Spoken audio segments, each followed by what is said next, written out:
Deshaun Watson and the Cleveland Browns. Ian is here today on what is going to essentially be a Titans Monday. We were off the air yesterday because the Predators were in the preseason, and because yesterday was Yom Kippur. And I realized Sunday in the third quarter, I was just telling the midday show this before the show, that when I was in school and we got Yom Kippur off, and it's the day for us Jewish people to repent for our sins for the year. I mean, I didn't look at that as something bad. I didn't want to go to school, so the extra day off, that didn't hurt my feelings at all.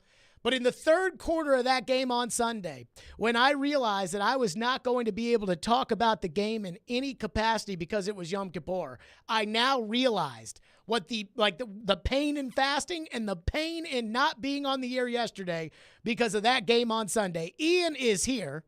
Hello, Ian. What up, and happy birthday. Thank you. You only turned 34 once. But I want to start on the game on Sunday. And that's probably what we're going to do the full 4 hours. I mean, this is a Titans Monday with Trevor talking about the Titans as a part of it. So Vrabel always says after they lose, got to play better, got to coach better. If you've been a Titan fan for the last 6 years, you've heard it however many times they've lost, which I think is 30-something, 39, 40-something since Vrabel's been the coach. So you've heard that 30-something times. Got to play better, got to coach better. Now, as far as the Browns game itself is concerned, he is right about that. They have to play better, and they have to coach better because they did not play well. In spite of the defense was a disaster. Special teams, they hit a punt, from midfield and it bounced right at the goal line and run into the end zone. And you put the ball at the 9-yard line. So they did not play a great game. In fact, at some point this hour, I've got a list of all the guys who, by my account, played poorly on Sunday, and we will go over that list. But I want to start with the first part of what Vrabel always says when they lose. Got to coach better. Mike Vrabel gave you no chance to win on Sunday. When they got on the plane and they went to Cleveland with the game plan that they had, you were not going to win. I talked about run, punt all week last week, and a lot of you didn't like it, and a lot of you think it's boring, and a lot of you think it's a defeatist mentality. But the one thing that I was operating on the entire week when it came to the Browns was that no matter what you did, you could not block that team. You could not. There's not a scheme in the world that would have allowed you to take your offensive line and push the Browns' defensive line back. So you shouldn't have even tried. You should have worked around your offensive line, not through it. And when Vrabel got to the podium after the game on Sunday, he was asked what went wrong with the offense. And again, this is why, regardless of all the things you did in the game that cost you the football game, first drive on third down, Key and Simmons have the quarterback in the backfield and they don't make the sack, cost you 3 points. Christian Fulton pass interferes on 2nd and 26, cost you a touchdown. Amani Hooker has the quarterback in his grasp around midfield on a third down, doesn't sack him. They kick a 55-yard field goal, cost you 3 points. So while the playing was not good, the game plan itself, given who you were playing against and what their strengths were and what your weaknesses are, that right there in and of itself was going to get you beat. Here's what Vrabel said after the game his game plan on offense was.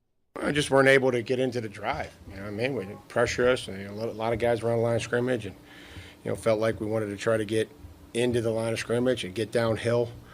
Wanted to try to protect and throw some shots, but you got to be able to hold up, and just weren't able to get in any kind of rhythm, especially. In the road environment, a fantastic environment, much like we talked about in New Orleans. He said they pressured us, so we couldn't get into the drives.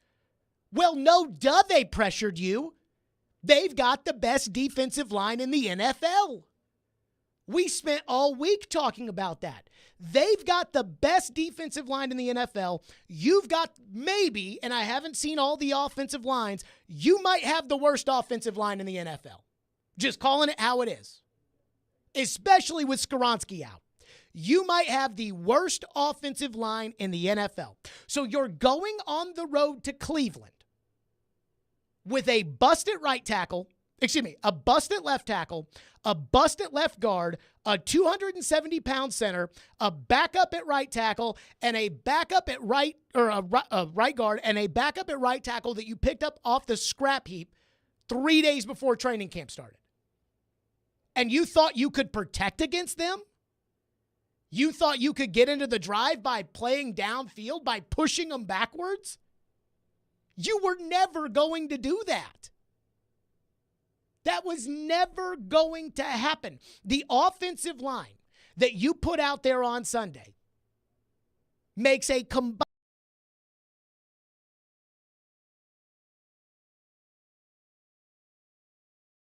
9.5.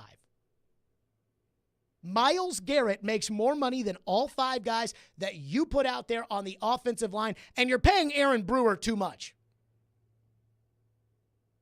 And you thought you were going to be able to hold up against them? That's why run, punt was critical. Now, the way your defense played on Sunday, you were never going to win that game anyways because you had to make this a defensive struggle. You had to make this an ugly game. You had to make the stupid play where Deshaun Watson turned around and threw the ball 15 yards behind him. You had to make those plays matter. You had to rip out that ball that you got for a fumble. You had to sack the quarterback when you had the opportunities to do so. And you didn't do it on defense. But you were going to have to win this game in the margins. This was all about the margins. And I listened to Vrabel's coach's show, and he's sitting there talking about his game plan, his keys to the game. And he's talking about field position, and he's talking about not letting their defensive line wreck the game, and he's talking about forcing turnovers. And I'm like, yes, because that's how you win games in the margins. You force a turnover at the Cleveland 44, and you find a way to gain 8 yards to kick a field goal. That's how you win in the kind of game where you have the inherent disadvantage of your offensive line versus their defensive line where you couldn't protect. Not, we're going to drop back with Tannehill in the shotgun and we're going to single up Myles Garrett with our backup left tackle, who probably might be the worst left tackle in the NFL. We're going to single him up and hope that Tannehill can stand in there long enough to let guys, get down the field and get open. That was never going to work. That is common sense. And I think it's really frustrating to have Mike Vrabel get up there and say, well, we got to protect. We got to hold up. We got to be able to protect the quarterback when you're putting them in position to fail. You were an underdog for a reason. They have a better football team than you do. They spend $65 million more on their roster than you do on yours. They spend $108 million on defense. You spend $75 million on offense. You can't beat them mano a mano. You can't go up to Andre Dillard and say, hey, babe, I need you to hold up, bow up, and just stop them. You're never going to do that. And I think Vrabel thought that they could. There were so many plays that when I went through the tape, I marked with an M, as in this is a margin play. Like this is a play where the game matters in the margin. 2nd and 8 from the Cleveland 37 is an example here. The Titans ended up punting on this drive, but they're 2nd and 8 in a 10-3 game at the Cleveland 37. And out of a run set, they run Derrick Henry for a loss of 3. Up until this point, Derrick Henry carried the ball 3 times, -3, 2, -3. So what made you think by putting a run set out there, you are 5 yards away from field goal range? What made you think right there on the margins that you would be able to run a lineup out there of Wesco, Westbrook-Akine, more Okonkwo and Henry and that you were going to gain 4 or 5 yards. Again, it's 2nd and 8. So if you're trying to get a first down to run the ball, you're going to want to get, 5 or 6 yards. I'm thinking field goal. Now, at the beginning of the second half, they ran a play where DeAndre Hopkins started in the backfield, and he kind of leaked out. Tannehill dropped it off, and he gained 6, 7, something like that. That's where you have to use that play, because at that point in time, you just got to get the 5 or 6 yards. You just got to kick the field goal. But the Titans thought, you know what? We're going to go into Cleveland with a silent count, which means our guys are firing off the ball at the same time their guys are firing off the ball. And we're going to show them we're tough. We're going to push them back. We're going to protect the quarterback. And that sounds great if you're having a pep rally, but this is the NFL. You could not block them. Your game plan had to be, how do we make up for the fact that we cannot block them? Now, the last coach before Vrabel, who you guys wanted to run out of town after winning a playoff game, he had a similar game.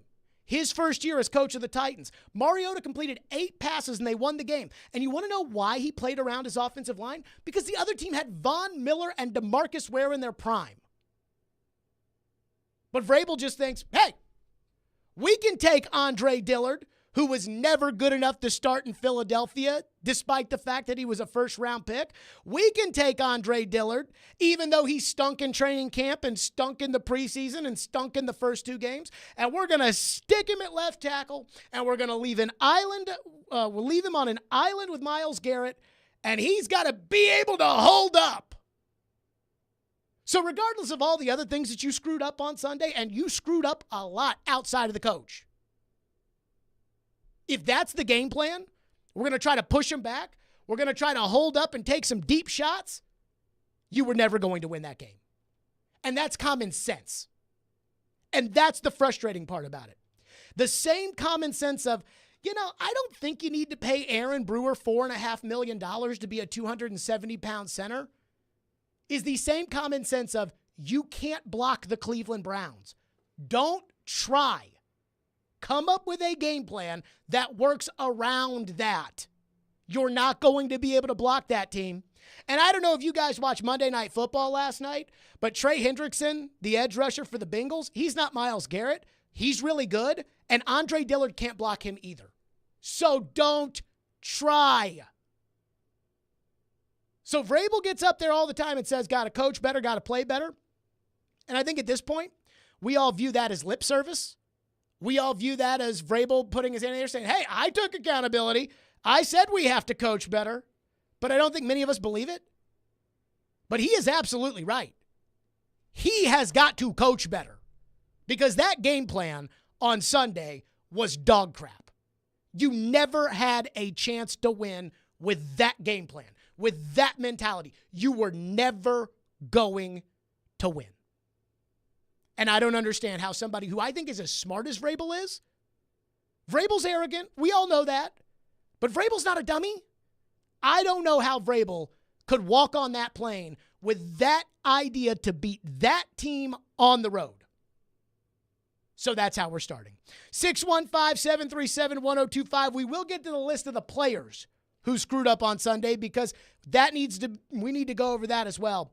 But I thought maybe one of the dumbest things that I have ever seen happen in Mike Vrabel's coaching tenure happened right before halftime against the Cleveland Browns. And we got to discuss it, because there's another aspect of this, of that fakakta before the half sack of Myles Garrett, that is bothering me more than bothered me when it happened. We'll get to that next. Boy, I'm fired up today. 615-737-1025. Stillman and Company, 1025-1063 The Game. He breaks down every game. The players are still going to be fine. And knows the ins and outs of the two-tone blue. They deal with their own position coaches. He is ESPN NFL Nation Titans reporter Teron Davenport. It's clear what he's doing. TD joins every Monday at 1, Thursdays at 3, Friday mornings at 8, and anytime on the Talkin' with TD podcast. I think that's really cool how he could show both sides. TD is on 102.5 and 106.3 The Game and thegame.com. Game Nashville app.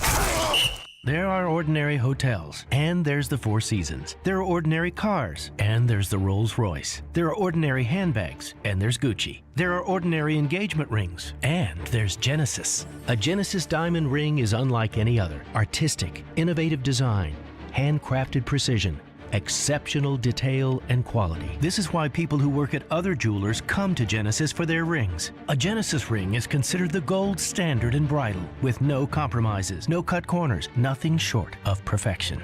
We have the look, the style every woman dreams about. At Genesis, you'll find dozens of exclusive world-class bridal designers who are revered for their attention to detail, exceptional vision, and superior craftsmanship. A Genesis ring rises to the occasion, reflecting her style, her unique personality, her confidence, her individuality. In a world filled with ordinary, for this moment, choose extraordinary. Choose Genesis. Genesis Diamonds, Green Hills, and Cool Springs. The Nashville Oktoberfest is quickly approaching, and now's the time to get your dirndls, lederhosen, and party steins ready. From local breweries to live music and festival artisans, you can't go wrong celebrating this free family fun Germantown tradition. The Nashville Oktoberfest 2023, Thursday, October 5th through the 8th at Bicentennial Mall in Germantown. Prepare yourself for 4 days of brats, beer, live music, and competitions. VIP experience reservations are still available at thenashvilleoktoberfest.com. Prost, y'all! Hey, it's John Tesh. You want to know how to get better rates, better coverage, and better service on your home and auto insurance? Work with Zander Insurance. I know it's a big promise, but this team delivers. They've been around for almost 100 years and have earned the privilege of representing dozens of insurance companies so they can shop, compare, and find you the best options available. More options mean more savings, and in many cases, better coverage. But it doesn't stop there. Each year, they review your coverage to make sure your rates stay competitive. Nobody else does that. And when it comes to service, just check out their ratings. Zander is one of the top agencies in the industry, and they earned that spot with their commitment to making sure their clients are taken care of like family. That's what sets them apart. Go to Zander.com for quick online quotes or call 800-356-1780 for that personal touch that you've been missing. Anyone want to tell me what happened? Did you miss any of today's show? It's okay. It's fine. Don't worry. Subscribe to the Stillman and Company podcast on Apple, Spotify, and other podcast platforms, or by going to thegamenashville.com. All right, I'll give it a shot. You're listening to Stillman and Company on 102.5 and 106.3 The Game and the Game Nashville app. If there was ever a time for Tim Kelly to call the right play, he needs it right here. And this is such an important drive for Mike Vrabel for a lot of reasons, right? But remember, they do get the ball to start the third quarter. And what a way, if they're able to put this in and try to get 6.7 points out of this drive after a really tough first half. Excellent 2-minute drill. On 3rd and 10, Garrett burying Tannehill. Well, this is combination of just speed and power. What a play, and Tennessee doesn't even get a chance to kick the field goal. Disaster for the Titans as they come up empty. Just, Dillard on Garrett, absolutely no chance. And what could have been just a great way to go into halftime, to walk away with no points. Boy, that's got to be disappointing for Mike Vrabel. I don't know if it was disappointing for Mike Vrabel. It was disappointing for me. Now, I'll say this. I would have gone to if I was coaching the team the way that you were blocking, I would have gone to the locker room at halftime. Before that, I would not have run the 2-minute drill. I don't want to risk getting Tannehill hit. I don't want to risk a turnover. I would have taken the ball I would have taken the ball into the locker room down by 10. But once the Titans got those two big plays, DeAndre on the sidelines and Chris Moore, what a freaking grab, by the way, by Chris Moore. At that point, I'm like, okay, a field goal is your friend. You are down by 10.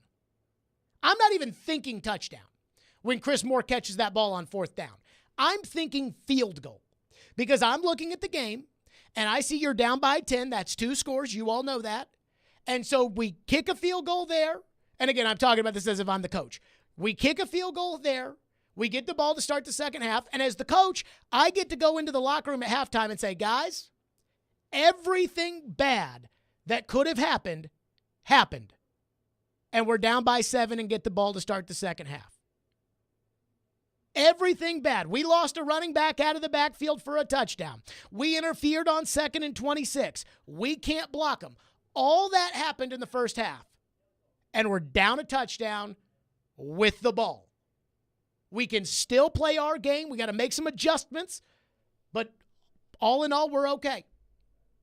And then I saw them throw the ball short. And they called the timeout with 13 seconds. And I thought to myself, well, I don't know if I want to use my last timeout there. And it was all going so fast. And then Cleveland calls the timeout. And I'm like, wait a minute, they don't have another timeout. Like, here they are at the 12-yard line. They don't have another timeout. And I was worried about Tannehill throwing an interception as much as I was anything else.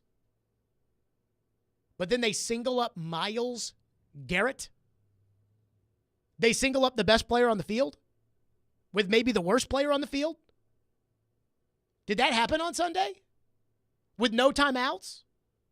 And do not pin this on Tannehill, because there is nothing that Tannehill could have done. Ian, would you agree with me on that? On that particular play? Yes. I mean, maybe he could have chucked it just straight out the back of the end zone, but it happened so quickly. But could any of those receivers had run 12 yards to the end zone by then? You mean intentional grounding? Well, I mean, if you throw it out of the back of the end zone, it's not grounding. But so I'm just saying, like, well, then what's the point of running the play? Good question. If all you're going to do is throw it out of the back of the end zone, there's no point of running the play then.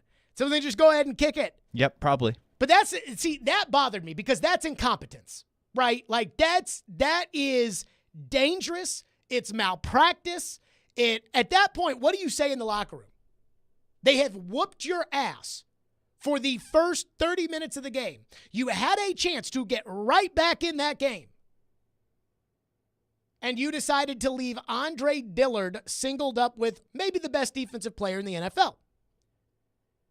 Vrabel's explanation after the game and on Monday maybe bother me more than the decision that Vrabel made on Sunday, which was a bad decision in the moment. Here's what Vrabel said after the game.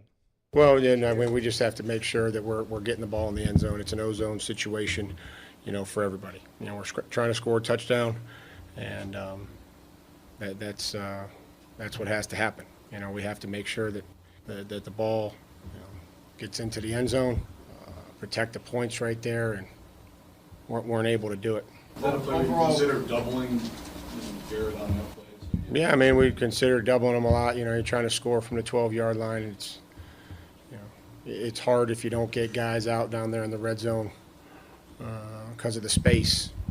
So that's a product of trying to score and hope that the protection hangs up. You keep guys in, and then now you're running it. A lot of bodies out there in coverage. So we like the call. Just need to execute it better, and which I'm sure we will. Okay, he liked the call. So the decision to have 5 guys run into the pass pattern, he thought was a good idea.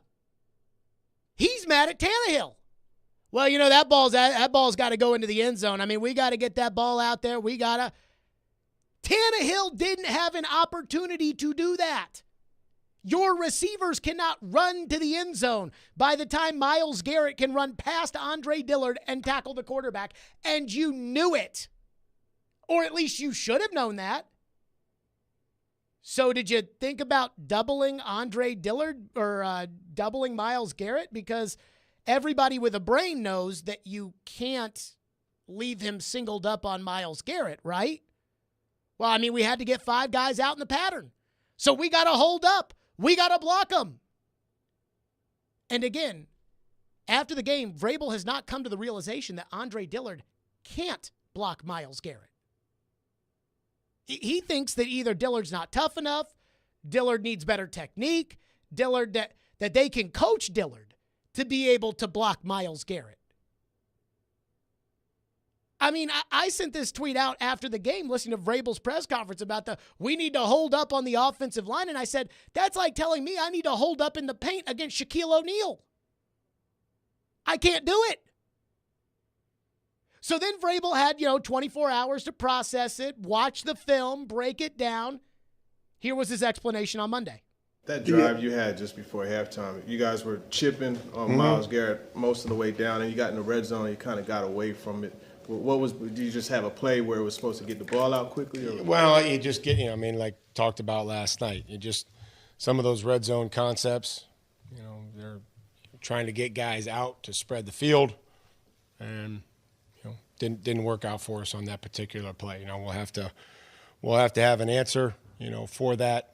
Something that we know that the ball's got to go in the end zone or it's got to go out of bounds. Those are critical.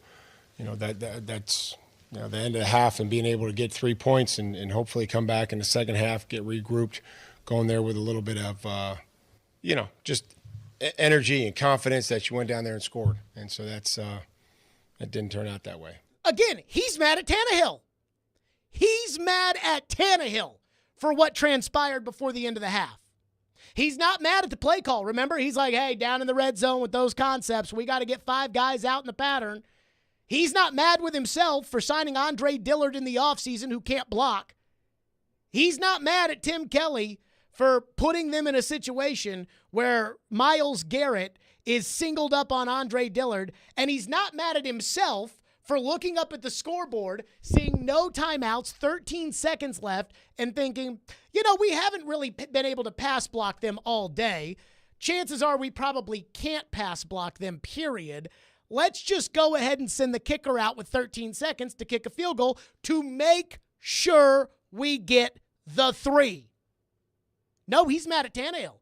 He's mad that Tannehill didn't throw that ball through the uprights as soon as he took it, because that's the only way he would have been able to get that ball off. So I don't know how many of you were like me, watching the game on Sunday and seeing Tannehill get sacked and thinking, what the hell were you doing? And then you see the replay of Myles Garrett lined up with Andre Dillard. But Vrabel thinks he did the right thing. He thinks his decision before the end of the half was not a bad decision. He's mad at Tannehill. You have got to be kidding me. So it was bad enough when it happened. But it's even worse now that Vrabel cannot stand there to himself and say, boy, I screwed that one up. Maybe we should have chipped Myles Garrett. Maybe just left 4 guys into the pass pattern instead of 5. Maybe we should have done that.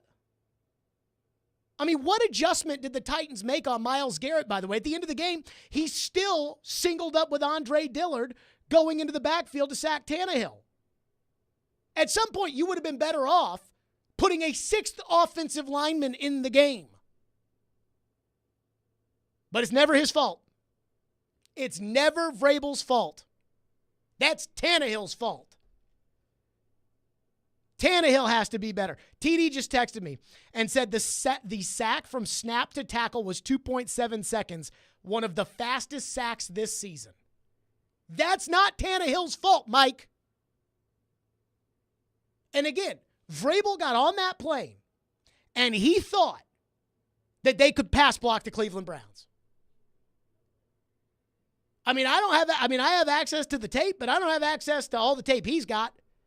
And I certainly don't have it where he does, where, hey, just show me the 3rd downs with 3rd and 6 at plus territory, click, click, click, click. I don't have that access. I don't have an entire staff working for me. And I watched 2 Cleveland Brown games and said, you cannot pass block that team. And Vrabel sending 5 out into the pattern with 12 yards to go with 13 seconds in the half. And he still thinks it was a good idea. 615-737-1025 is our phone number here on the program. 615-737-1025. Nick, could you get that? Because I got to ask Ian a question right here on the program.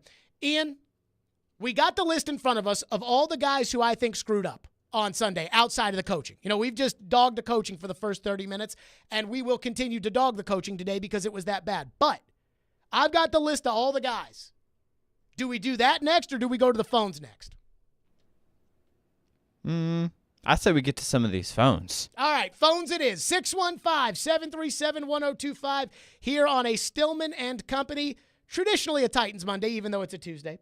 Hiller Plumbing, Heating, Cooling, and Electrical. Man, it's hard for me to go from all riled up and all fired up to telling you about how great my friends at Hiller are. But I want to do that. I had them at my home on Friday. It's about to start getting cooler, and now is the time to start thinking about your heating system. You do not want to experience breakdowns when that first temperature drop happens, so it is time to get your heating tune-up taken care of. Lucky for you, it's Happy Half Off Month at Hiller, and tune-ups are 50% off. This month, Hiller is making it easier than ever to tackle necessary home replacements by giving you 50% off select add-on items. Hiller's work is backed by the Happy You'll Be Your Services free guarantee, and I know this because Hiller took great care of my home, and they still do. Hiller offers convenient, quick online booking so you can select the appointment time that works for you and gets instant confirmation. And Hiller's techs are background and drug screened, and they'll make sure they leave your home better and cleaner than they found it. And I can back that up because they put those little shoe covers on. I'm like, hey, you don't need to put those on. No, sir, we got to put them on. That's why I love Hiller. Hiller Plumbing, Heating, Cooling, and Electrical, proud supporters of the Preds, the Vols, and Vandy. Hiller, call the Happy Face Truck today. Every day we are live and local. You need to give Ron Tannehill a 2-year extension. There haven't been too many coaching changes for the Predators. And your source for Nashville sports. I think that's what the Titans need. Players who can score. We are Nashville's best sports talk. 102.5 and 106.3 The Game and the Game Nashville app. Hey guys, it's Mike from Newton Nissan South in Shelbyville. You know what time of year it almost is? Spooky season.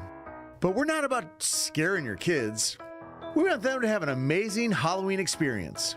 That's why we host one of the largest trunk or treats in Middle Tennessee each and every year. And this year, we're back to hosting in person, not as a drive-thru anymore. Get ready with your best costumes and walking shoes because on October 29th, from 3 to 5 p.m., we'll have 2 hours of trunk or treating, contests, pizza, and of course, a whole lot of candy. We can't wait to have fun Sunday afternoon with you, rain or shine. Mark your calendars for October 29th from 3 to 5 p.m. at Newton Nissan South, 2801 Highway 231 in Shelbyville, just 15 minutes from Murfreesboro. That's October 29th from 3 to 5 p.m. Follow us on Facebook to stay up to date. And don't forget the website, newtonnissansouth.com. This is Blaine Bishop, 4-time Pro Bowler and former safety for the Tennessee Titans. In football, sometimes we add new plays to the playbook to prepare for our next opponent. That's what boosters do for our immune system. They keep us game ready and our bodies healthy. I chose to get boosted to stay prepared and game ready. Make sure you're up to date on your shots. Talk to your doctor. Find out if you need to get boosted. Gear up, Tennessee. Go to vaccines.gov to find out where you can get a booster today. Oh, Charlie's, that's where you'll find me. That southern flavor got me saying, hey, y'all. Yum, yum, have some fun. Share with the ones you love. Don't you want to roll? At O'Charlie's, we thought you'd enjoy a little country rock and rolls. The warm, buttery, delicious kind. Served free with every meal. O'Charlie's. Oh, that's good. Yum, yum, have some fun. Charlie's, born in Nashville, and it shows. Hey home buyers, TJ Anderson here. Are you looking for a luxury home on over an acre, 7 bedrooms, 9 bathrooms, and close to 7,000 square feet? 6551 Brownlee Drive in Nashville's Westmead neighborhood offers that and a 4th car garage, all by an award-winning builder. Text the number 1 to 615-420-2377 for pricing and info. Want your home listing to be seen and heard by home buyers? Google TJ Anderson Homes and see why we are referred by clients so often. TJ Anderson Homes at Benchmark Realty, office number 615-432-2919. Get ready to elevate your game day experience. Titans fans, it's all happening at Mimo Bar on Titans Terrace. Just a short walk from the bridge at First and Demumbrian. They've got your epic pregame and postgame covered with their Italian classics and sensational cocktails. Your senses will be on a joyride. And hey, listen to this. Everyone at the Titans Terrace gets a chance to bag a Gibson Guitars merch bundle, a $100 Mimo postgame gift card, or a weekend brunch for 2. So why wait? Mimo Bar, where Nashville's heritage meets Italian flavor. 102.5 1025 and 1063 The Game is live and local. And now, let's meet the starting lineups. Robbie and Rex Road 6 to 9. Big time performance, best part of the team. Chase McCabe 9 to 11. An unrestricted free agent. Caroline, Willie, and D Mace 11 to 2. Got the big contract. The Velvet Touch. Talking about Hall of Famers. And Stillman and Company 2 to 6. Kept going for it. And don't forget, we're your home for all things Smashville. He scored! Nashville's best sports talk, 1025 and 1063 The Game. What's up, Nashville? This is Stephen A. Smith. You're listening to Nashville's best sports talk, ESPN 1025 The Game. Really, you got to like the way that Cleveland has been able to march down the field and keep that offense down the field. Tennessee just hasn't been able to make a play on third down. We crossed the 10-minute mark before halftime. Watson on first down, throwing towards the end zone. Wide open. Ford for the touchdown. Well, check this out. Look at Ford, but look at the eyes right here by Alshire. He thinks he's going to jump the slant. Excellent use of your matchup. Pump the slant, hit the go. Beautifully done and executed by Watson in the Cleveland offense. Where's the discipline? I mean, Azeez Al-Shire is a veteran player. He is a team captain. And so we're getting on Vrabel to start today on the game plan, which was atrocious against the Browns. The defensive discipline was awful. Now, again, we will go through everybody. We did watch a tape. Well, I'll go through everybody and say who screwed up.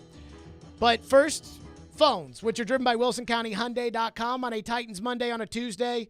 Titans in Truth. Chris is going to start us off. Chris, go ahead. Jerry, my friend, I know it's been a while, and I was looking forward to this yesterday, but happy birthday nevertheless. Thank you. Now, at the end of the day, yes, I know you're going to go through your list of players and everything, and they're right. There's a lot of blame to go around. But I've always had a philosophy. Yes, if it's one or two players that screw up, most of the time it's probably that one or two players. Then it's an entire unit, like the offensive line. You look at the offensive line coach.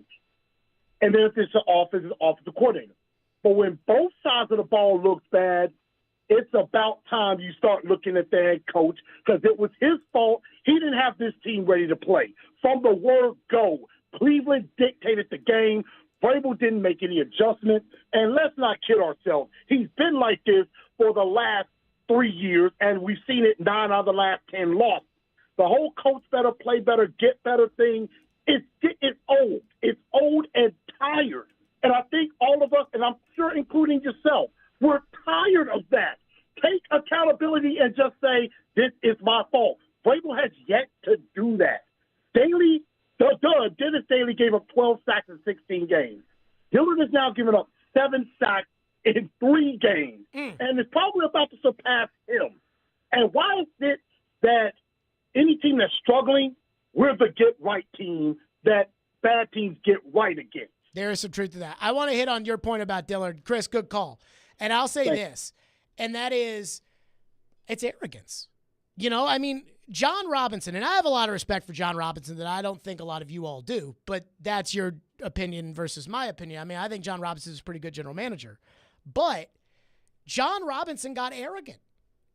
I mean, that's what happened in the end was he thought that he had a little success and he thought he could make whatever move and he could trade A.J. Brown and he could go into training camp with no right tackle and he could draft Caleb Farley and all that stuff, and it blew up in his face. And you would think Vrabel, getting a front row seat to that, would say, okay, well, maybe I should act differently, and I think Vrabel's doubling down. And here's the thing about Andre Dillard. There is no John Robinson to blame this year. That's not John Robinson's fault. That's Mike Vrabel's fault. That's Mike Vrabel's left tackle. We know he loves Aaron Brewer. That's his $4.3 million center, who I'd like to see step on the scale today. I don't think he's over 280 pounds. And, I mean, I think that this is the moment of truth. Like, this is where the rubber is starting to meet the road on Vrabel with this fan base. I don't know with ownership and everything else. That's a different discussion for a different day. And ownership will never tell you how they feel. And ownership, ultimately their opinion matters more than ours. But I think that this fan base is starting to get fed up with Vrabel. I don't think this is a one game that they played poorly, and so now we're mad at the coach. I don't think that's what this is. I think that right now, I think everybody around here is tired of losing. And I think everybody's tired of losing with bad players like Dennis Daly. But you can't pin Andre Dillard on John Robinson. You can't pin Chris Hubbard on John Robinson. Somebody told me yesterday, they were like, I think that Hubbard might be better than Mike McGlinchey. I'm like, go watch tape. And Hubbard tries hard, man. And Hubbard will get you some blocks. But Hubbard's a liability out there. He's not as bad as Dillard, but he is a liability. Robert is up next here on the program. Thank you for calling. Go ahead, Robert. You know, Mike Vrabel was handed a playoff team that had won a playoff game.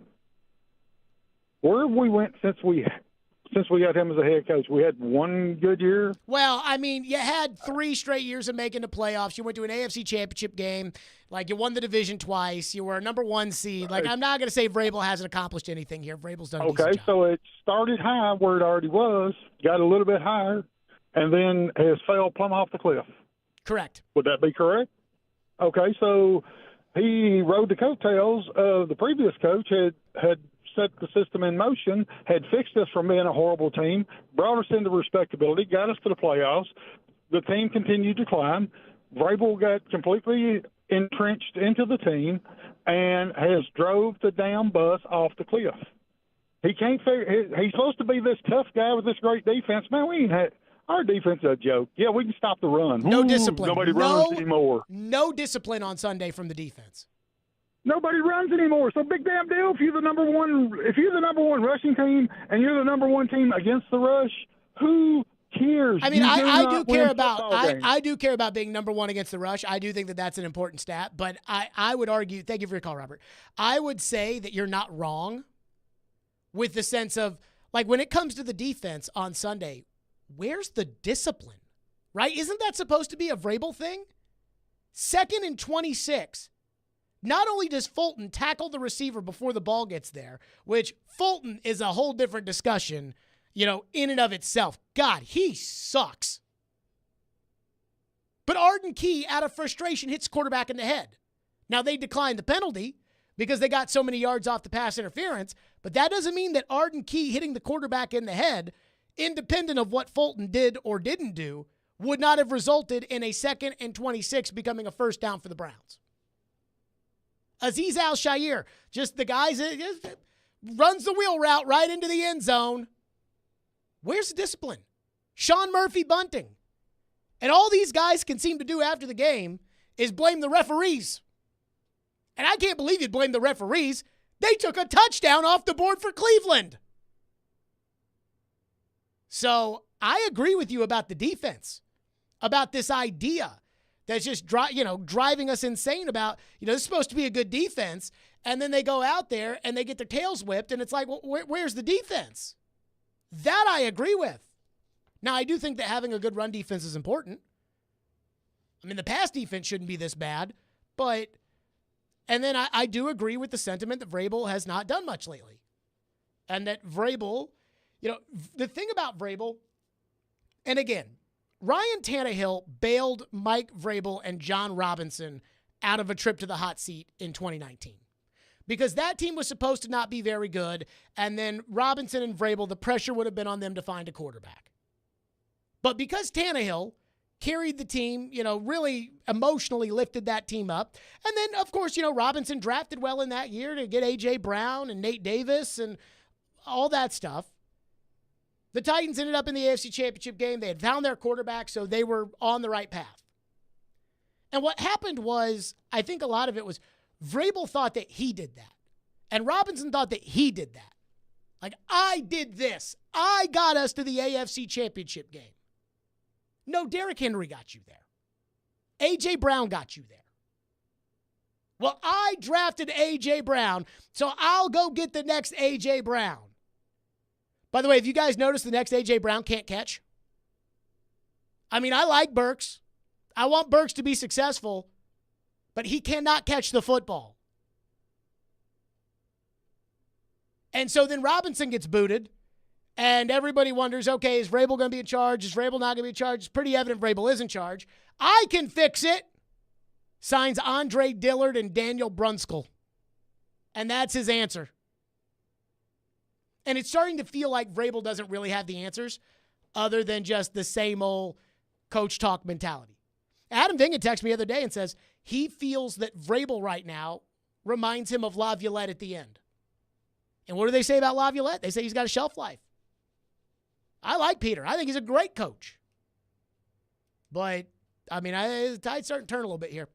More of your phones. 615-737-1025. If you want to weigh in, 615-737-1025. Plus, there's one player on this team that they got to put on the bench. And they got to bench him. There's one guy. And, you know, I'll tell you this right now. It's not Andre Dillard. That's how bad it is. It's somebody that's not Andre Dillard. That's next on your phone. Stillman and Company right here on 102.5, 106.3 The Game. Let me tell all the fine folks some of the stuff that I need to tell all the fine folks because I haven't been doing a good job of that so far today. Be sure to join us for the pregame show at Teddy's Tavern, located across the street from Bridgestone Arena at 9:30. That's right, Teddy's Tavern, me, Chris, Derek for the award-winning pregame show as the Titans take on the Bengals on Sunday. And our pregame show is presented by Parman Tractor and Equipment and The Beast Unleashed. New home. New energy. Same Blue Raiders. 99 yards! Touchdown, Middle Tennessee!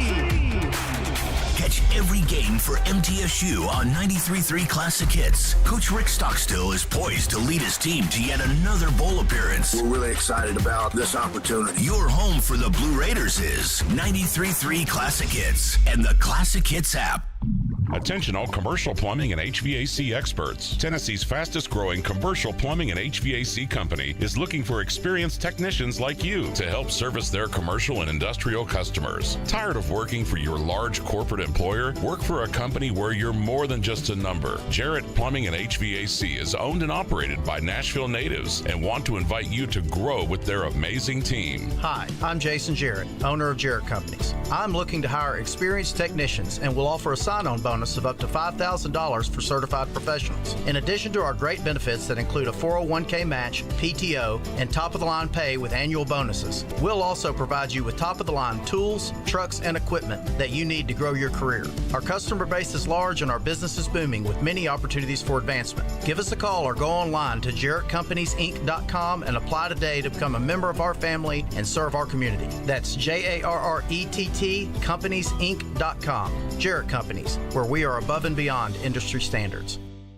C10 Nationals, the world's largest Chevy and GMC truck event, is coming to the Nashville Superspeedway September 29th and 30th. Packed with vendors and activities, autocross, swap meet, dyno, drag race, and more. Daily tickets $20 at the gate, and parking is free. More info at c10nationals.com.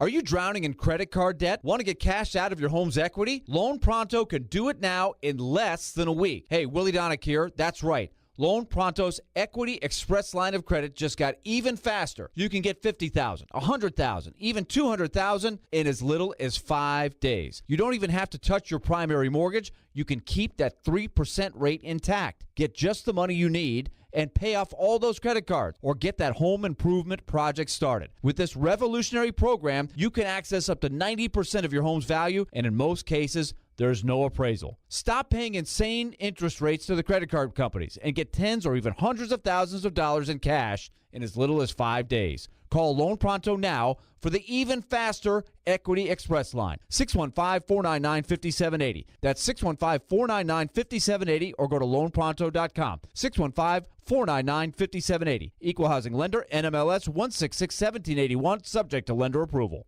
It's Raymond and Austin. We're back on All-Star Sports Radio. Celebrating their 30th year, our sportsbook and casino sponsor, BetUS.com, is going big. That's right, Austin. Sports bettors can win a new truck, get the industry's biggest 125% sign-up bonus, and even get up to 30 risk-free bets. Touchdown! BetUS also has a 150% casino sign-up bonus. Blackjack, now you're talking, Austin. They also have live dealers and live betting on sports, including racetrack. Get started today at BetUS.com, where the game begins. We gather together in communities across the nation to remember and honor, to celebrate and support, to light the night. We are LLS, and when we walk, cancer runs. Find your local event at lightthenight.org.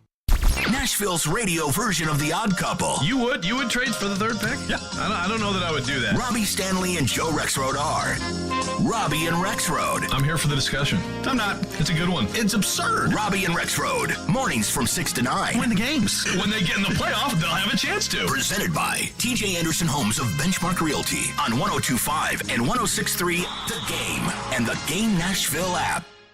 Strong opinions and a strong personality on your drive home. This is Stillman and Company on 102.5 and 106.3 The Game and the Game Nashville app. Play action from Watson's going to take a shot. Cooper wide open. Touchdown. Watson to Cooper for the knockout strike. Spear, I'm sorry. It's bad defense. This is bad defense. I don't know what these two players are looking for.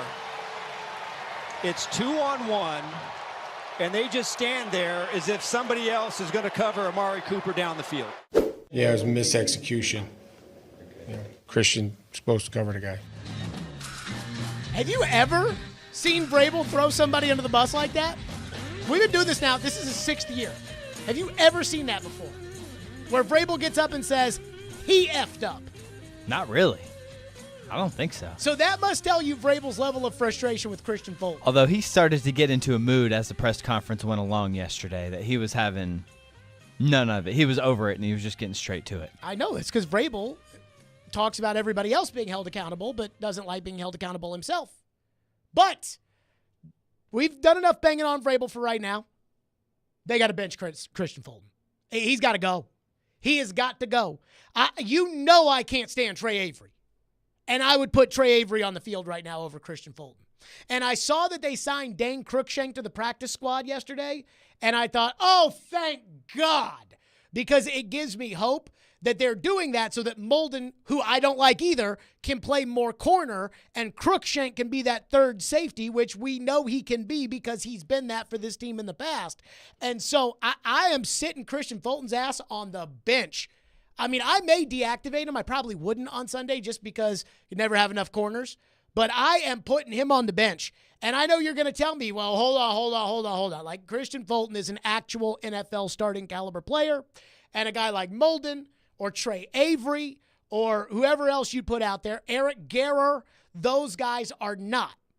To which I would say, Fulton has played in 2 games this season. You can argue that he blew it in the Saints game by letting Rashid Shaheed just run right by him up the sidelines, and that he absolutely blew it in the Browns game. I mean, again, we'll go over this list here in a second, but I mean, I think I got Fulton down for like 8 different things, including the 2nd and 26 pass interference, including the just letting Amari Cooper run into the end zone for a touchdown. Somebody texted in and said, what do you think of Deshaun Watson now, Jared? I'm like, I can make that throw. If you do not cover the wide receiver down the field, any quarterback, Zach Wilson, can make that throw. Anybody can make that throw. Deshaun had an easy day. I mean, Deshaun at one point turned around and threw the ball 10 yards back. So I still think Deshaun sucks. But Fulton, he's terrible. And I don't know what it is. I mean, the guy can't go 5 minutes without almost blowing up his hamstring. He gets out there. He doesn't know where to be. On one of them, he got called for pass interference, or maybe it was defensive holding. I can't remember. And he clearly has his arms around the receiver, and Watson throws the ball over the guy's head, and Fulton turns around and puts his finger in the air and does the Dikembe Mutombo, like, oh, not on me. Meanwhile, the referee holding defense number 26. Good job, Fulton. So, I mean, this is the moment of truth for him, because had he played well at corner, I mean, an average corner gets $7-8 million a year on a multi-year deal as a free agent. Had he had a decent year, Nate Davis isn't even that good and just signed for $10 million a year. He would have gotten some real money. But you come back, you got a hamstring that won't work, and you come back and you get benched 3 games into the season. Now how's your free agent process looking out? And so I think I'd look at this. It's still early in the season. And this is something that the coaches, I would, traditionally lend credence to their opinion on this because they're around the guy every day and they're in the meeting rooms with him every day and they know the personality and everything else. I'm not sure right now that Vrabel and his staff has the most credibility with me in terms of trusting their decision-making. But I wonder if sitting him on the bench is the only way to get through to him. Because, Sean Murphy Bunting does a lot of dumb things out there, but he's still better than everybody else you could put on the field in his place. And so I'm not advocating to bench Sean Murphy Bunting. Arden Key had a terrible game on Sunday against the Browns, and I'm not advocating to bench Arden Key. Traylon Burks can't catch, and I'm not having the discussion about benching him. But Fulton's head is so far up his tush right now that he gets you beat. He literally got you beat twice in 3 games, and he didn't play in the second game. So I can't stand Trey Avery, but boy, I tell you, I've had enough of Fulton. Woo!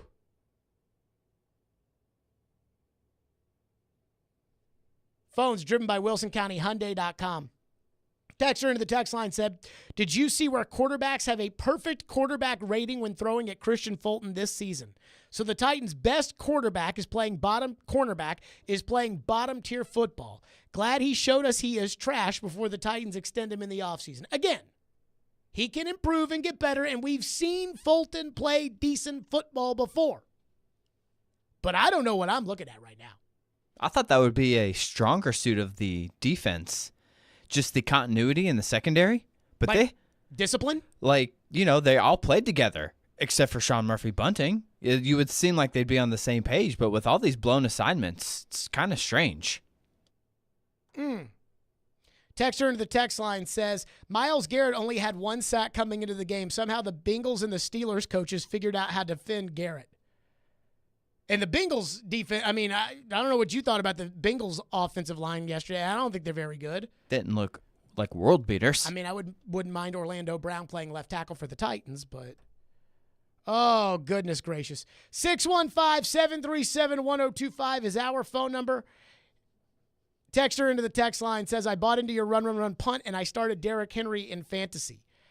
Well, if you bought into run, punt, then you would have noticed that for 3 carries, I'm not expecting him to get 10 yards. Low yardage. The people are like, your run, punt wouldn't have worked. Now, you're right, because the defense played so terribly that the run, punt would not have worked. And the defense, part of that, one of the prerequisites of run, punt working is that your defense actually not only has to play average, but has to play well.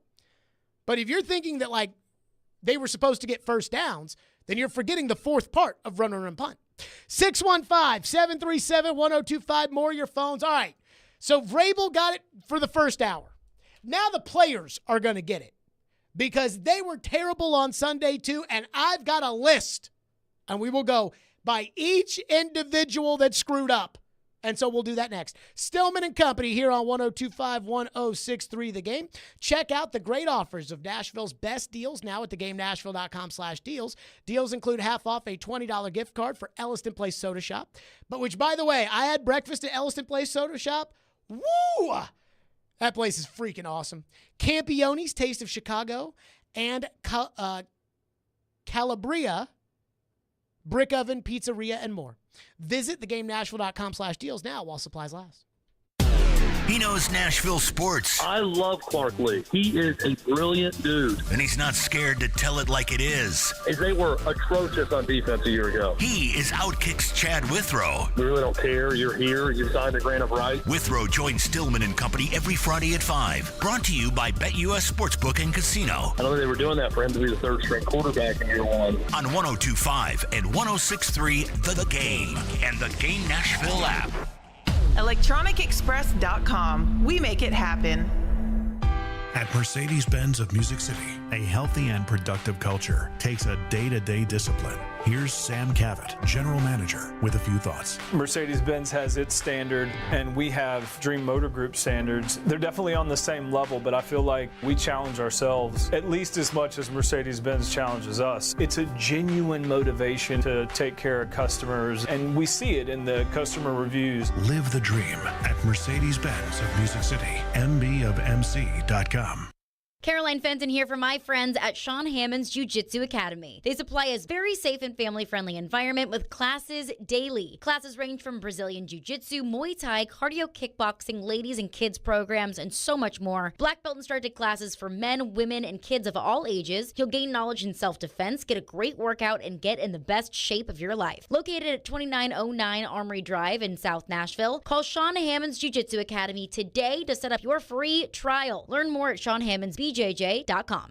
Golfers, swing into Edwin Watts Golf Shops for the hottest new fall arrivals from TaylorMade, Callaway, and Titleist. Come by and test drive the new TaylorMade P790 irons, the new Callaway Apex Pro iron sets, and the new Titleist T-Series irons. While you're there, get a free custom fitting on the new arrivals and more. Edwin Watts Golf Shops is your headquarters for all the latest golf gear from all the top manufacturers. Edwin Watts Golf Shops, home of the 90-day satisfaction guarantee. Shop us in store or online at edwinwattsgolf.com. Now, your Game Center update. The Tennessee Titans will be looking to bounce back this week after falling to the Cleveland Browns 27-3 on Sunday. The loss drops the Titans' record to 1-2 on the season. Head coach Mike Vrabel on his message to the team this week. You can define your culture by what you look like when things aren't great, when things don't go well. And yesterday they didn't go very well, and we'll find out, what kind of football team we have this week. What kind of individuals, what type of people we have here, which I believe in, and who we are. So next up for the Titans will be the Cincinnati Bengals as they welcome Joe Burrow and company to town. Since he was in action last night and took down the Rams on Monday Night Football, Burrow said post-game he made it through without any setbacks to his ailing calf. The Nashville Predators began their preseason yesterday with a doubleheader down in Florida. The Preds are next in action tomorrow night at Bridgestone Arena when they host Tampa Bay. You can hear all the action with pregame beginning at 6 o'clock right here on your home of Smashville, 102.5, 106.3 The Game. From the Game Nashville studios, this is Ian Safar. Live from the Hiller Plumbing, Heating, Cooling, and Electrical Studios. WPRT FM Pegram, WPUC HD2 Laverne. Ross Chastain will be first to finish in the Ally 500 at Nashville Super Speedway. Nashville's exclusive home for NASCAR. 102.5 and 106.3. Checkered flag is in the air. Man, this is a win in the cup race. The Game. A Cromwell media station. Where you have a voice. He had a competent coaching staff. You just play terrible and you keep playing. And we have strong opinions. What a whiny freaking crybaby response. This is Stillman and Company with Jared Stillman on Nashville's best sports talk, 102.5 and 106.3 The Game and the Game Nashville app. Stillman and Company, 102.5, 106.3 The Game, streaming live on Twitter, Twitch, YouTube, and Facebook live from the Hiller Plumbing, Heating, Cooling, and Electrical Studios. A Titans Monday on a Tuesday after the Preds doubleheader yesterday. So, in sports, whenever a team gets their butts kicked, everybody gets up there and says, hey, we win as a team, we lose as a team. And the Titans are no different in that regard. Not on this show. On this show, we get to tell it like it is. By the way, did you see Joe Namath come out and say that the Jets need to get rid of Zach Wilson, that he never wants to see him play football again? I did see that, yeah. Could you ever imagine Eddie George saying something like that? No. I mean, so it could be a lot rougher than it is in Nashville, Tennessee. So I got the list of who all screwed up. I could give you the list, by the way, of who all played well. That would take a lot less time. Tart, Autry, Gibbons, Tannehill, Moore, Hopkins. Done. Now the bad list. Number 1. The offensive line, they're grouped in this together. I know you all want to talk about Dillard, and he did suck. But the thing about Dillard stinking is that we know that he'll do that because he does stink. But it wasn't just Dillard. Radens got no push at all. He got leg whipped twice, where he just laid down on the ground and didn't block anybody. Hubbard got worked, didn't get his butt out there on a screen pass, so Derrick Henry got tackled. And I don't know what Aaron Brewer does on this football team. I do not know why Mike Vrabel likes Aaron Brewer so much. There was one play where I want to say Tannehill got sacked or the ball was incomplete. I think it was incomplete for Burks, or it was a play action, or it was something. And it wouldn't have mattered because Aaron Brewer was 6 yards down the field. Just ridiculous. So, again, we could spend all day talking about the offensive line. You're not going to be able to block anybody with this line. I told you that after the Charger game, and a bunch of you got mad, and you texted into the text line and said, I thought we won the game, Jared. And I'm like, I'm just telling you right now, this offensive line is going to be a problem. And they were terrible on Sunday. Number 2, Christian Fulton. Now, we just did an entire segment on why they need to bench him, and I think they probably do, but he was downright abysmal. Pass interference on 2nd and 26 by tackling Amari Cooper because he couldn't run with him. Holding on an obvious hold, and then he just let Amari Cooper run right by him for a touchdown. There's nothing else to say about it. He's been terrible this season, terrible on Sunday. Jeffrey Simmons had a bad game. And I don't want to hear about the referees, like Simmons said after the game. Simmons missed a sack on the first series. He missed a tackle on Jerome Ford right before Cleveland made a 55-yard field goal. And then can I ask this question about Simmons? Would it hurt to make a big play every now and then? Would it hurt for you to make a game-altering, game-changing play? You make the second most amount of money on this team behind Ryan Tannehill. All I ever hear when it comes to Simmons is talk like he's Chris Jones or he's Aaron Donald or no. Simmons is a very, very good player. He's not a great player. The great players, Simmons has never even been named an All-Pro before. The great players are what you saw on Sunday in Myles Garrett. That's a great player. Simmons is not that. And Simmons was downright horrible on Sunday. You're making $20 million. You cannot let the quarterback on the first third down of the game out of a sack. Inexcusable. And these standards are higher for Jeffrey Simmons because of how much money he gets paid and because of his, status on the team and the way everybody talks about him. And so, it was one missed sack. Cannot have it. Not from a guy I'm paying that much money to. Arden Key is on the list. And I love Arden Key.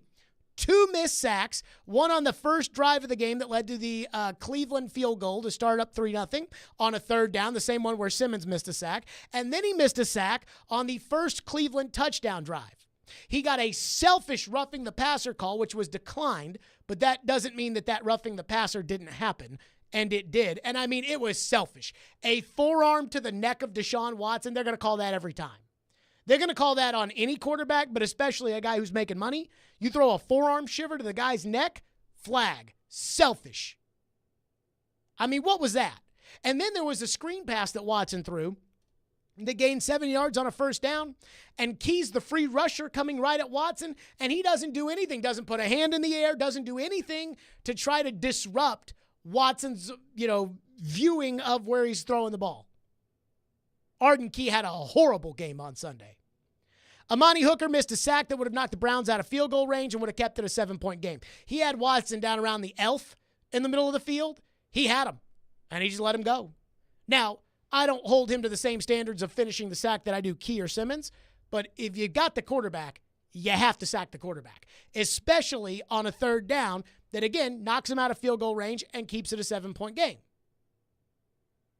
Azeez Al-Shaair had a horrible game. I was expecting, big things out of Key, and I was expecting big things out of Al-Shaair. My problem with Al-Shaair is in 3 games, he's done a lot of bad, and he hasn't done any good. Got personal foul penalties in the first 2 games. He missed a sack on Sunday. He had a breakdown in coverage that led to the first touchdown, and he had numerous missed tackles. As I was watching the tape in my notes, I got a lot of 2 missed a tackle. And so for a guy who's a team captain and is supposed to be kind of the inside backer that kind of forges the defense together, Al-Shaair has had a terrible season so far, and the game on Sunday was awful. Roger McCreary is on the list of guys who screwed up. I actually think McCreary's had a nice season so far, but missed a sack, and he gave up too much cushion on Cleveland's first touchdown drive on a third.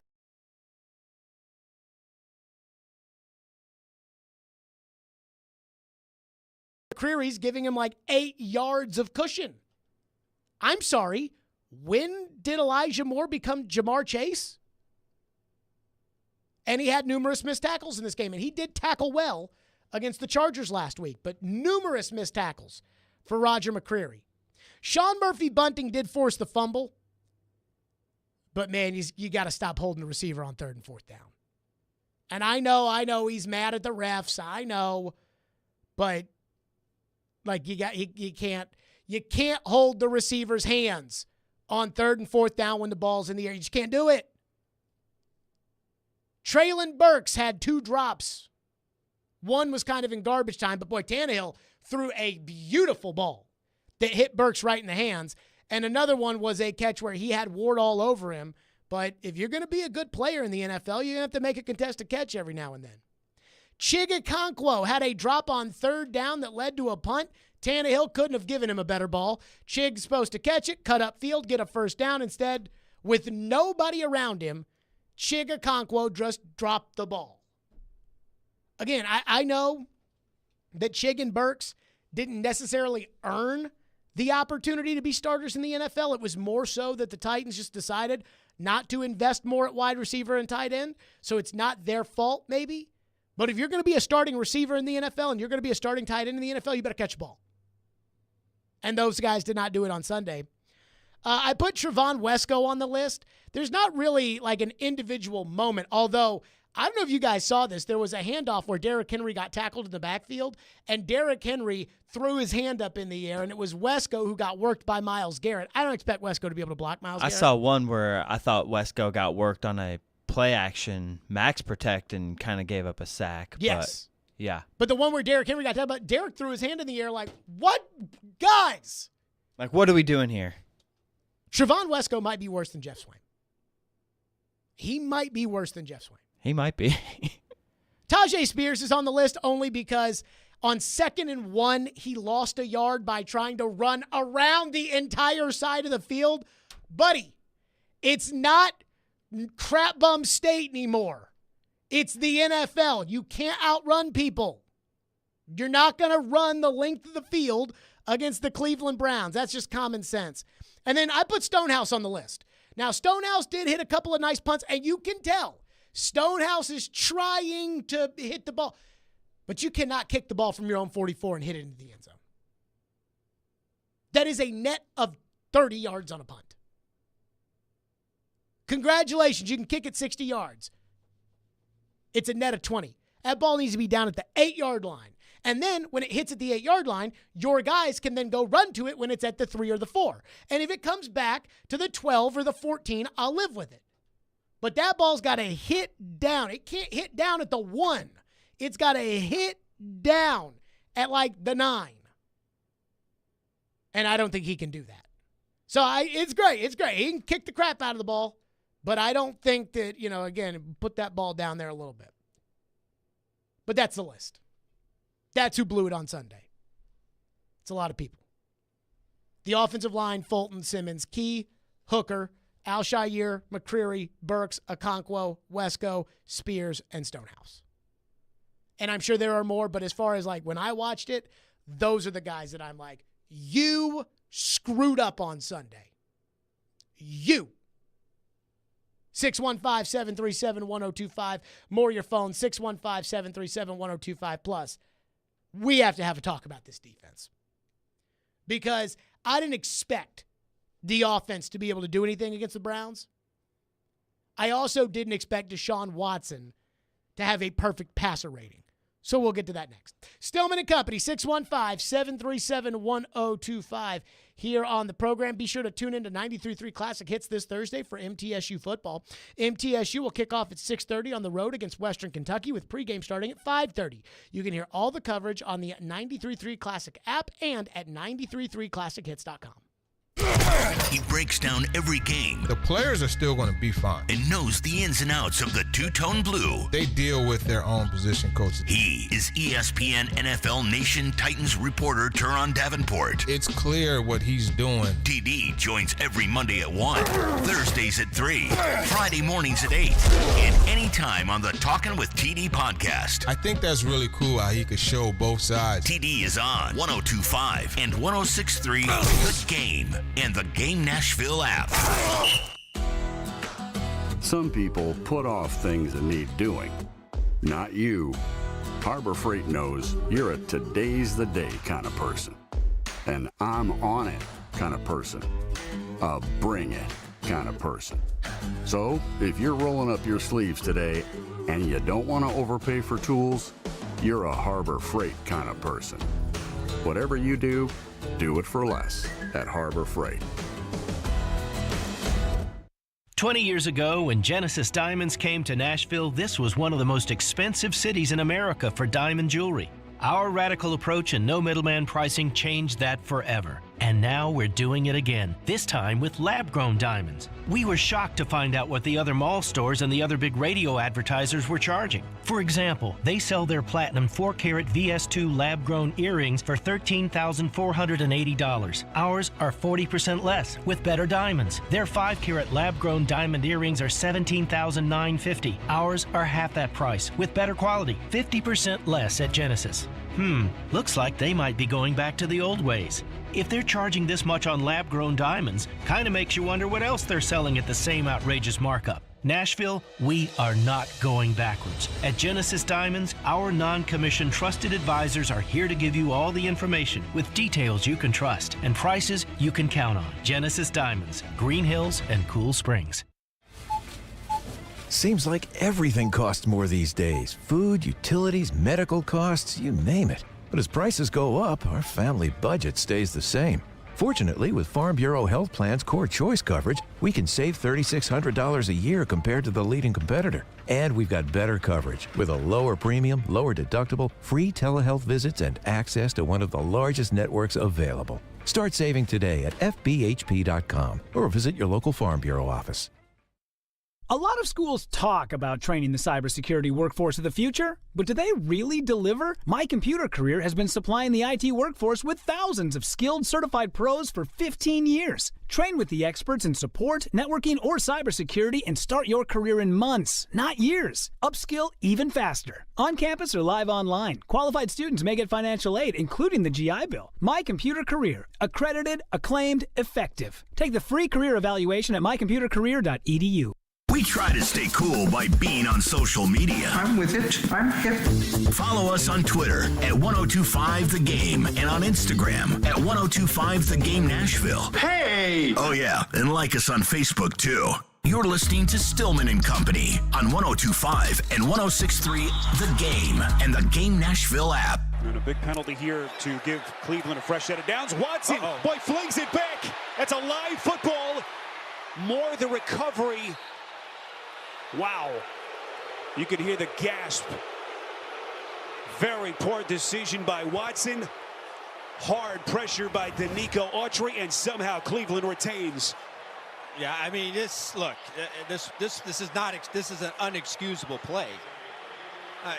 He knows better than that, and really a nice blitz by Alshire, but just not sure exactly what Deshaun Watson was thinking on that play. You've done some really good things. You've been able to sustain some drives. You haven't had any big plays down the field, but things are going in a positive direction. Just take the sack, live to play another play. So they lose 16. Watson trying to get some of it back. Deep ball, far side. Boy, little contact. There's the flag. Christian Fulton on the coverage against Cooper. And Watson late to get to his feet. Pass interference. Defense, number 26. The ball we placed on the spot of the foul, automatic. First down. And then Fulton climbs over the top, and thankfully Watson back under center. I mean, he gives you a gift with maybe the stupidest play I've seen this season. And then you pass interfere.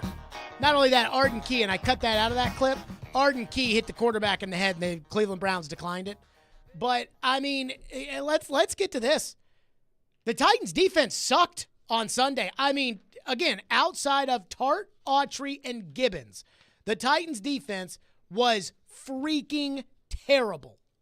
And so people say, what do you think about Deshaun Watson? Deshaun, 27 of 33. How many of those 27 completions were, wow, that was a good throw? I'm not even thinking there was one good throw. I mean, he had one of those incompletions, was incomplete because he just threw the ball off of Jerome Ford's hand as hard as he could, 5 yards in front of him. And so you want to talk about the offensive line, and I get it, the offensive line's bad, but the Titans haven't invested any money in the offensive line. The offensive line, there's no expectation for the offensive line to be good.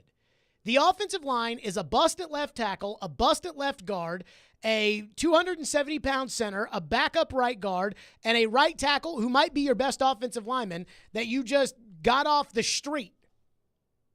Like, you're not supposed to be able to beat Myles Garrett and Zadarius Smith with that ragtag group that you put out there. This defense makes money now. Like, Simmons makes money. Key makes money. Autry makes money. Byard makes money. Hooker makes money. Like, those guys make actual money. And they freaking stunk. Missed sacks, busted coverages, reckless penalties. And again, it was all pretty much everybody except Autry, Tart, Gibbons, and Byard. Simmons misses a sack, doesn't make any game-changing plays. Arden Key has a horrible game. They missed sacks on third downs. Hooker missed a sack. Fulton was terrible. Murphy Bunting gets a fourth down penalty. I mean, this defense is supposed to be good, and the defense makes more money than the offense. It's like I was talking to Ian about this during the break, and Ian brings up the fact that, well, the defense just kept going back out there because the offense didn't do anything, but the defense had to know going into this game that they were playing the second-ranked the second-ranked defense in the NFL. They had to know this was going to be an ugly defensive struggle. They had to know, hey, we've got to create points for our offense.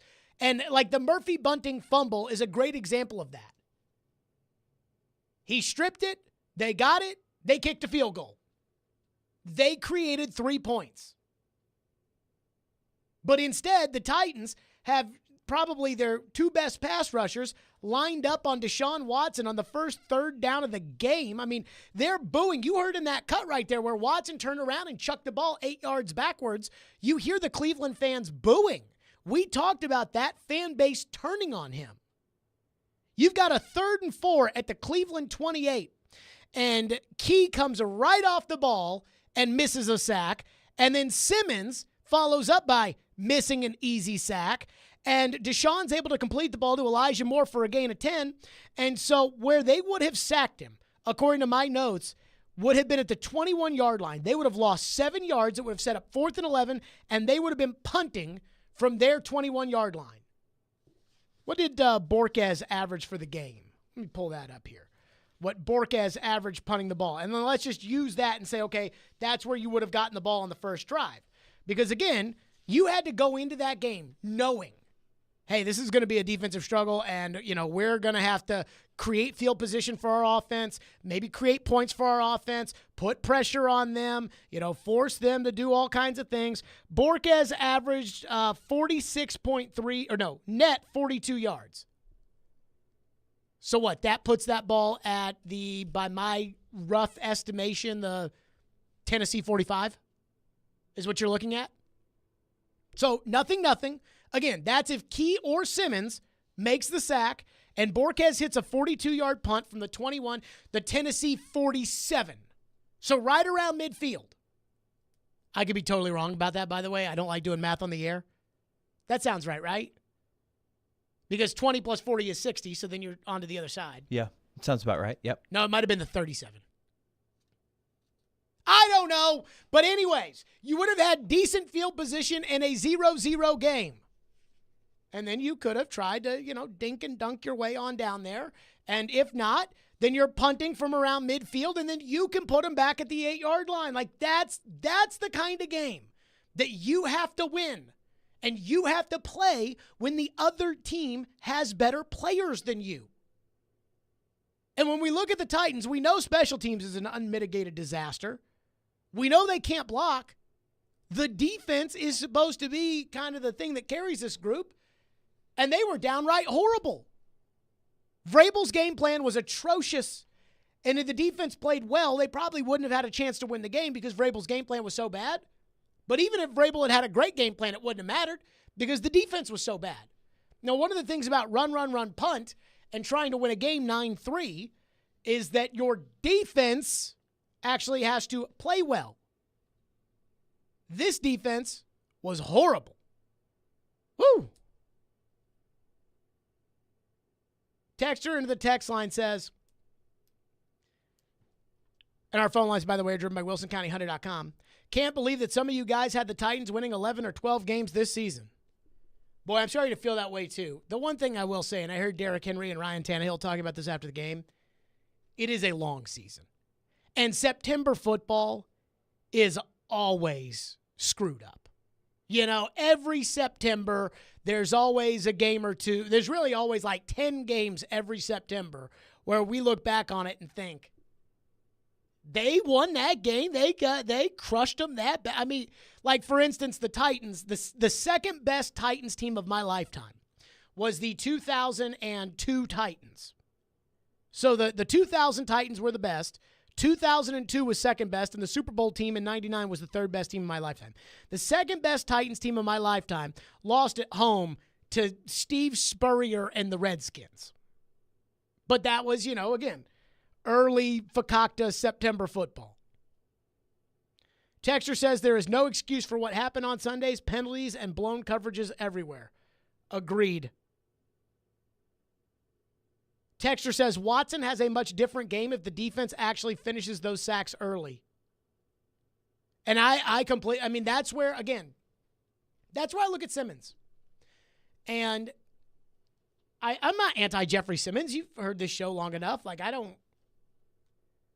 not pro-Simmons or anti-Simmons.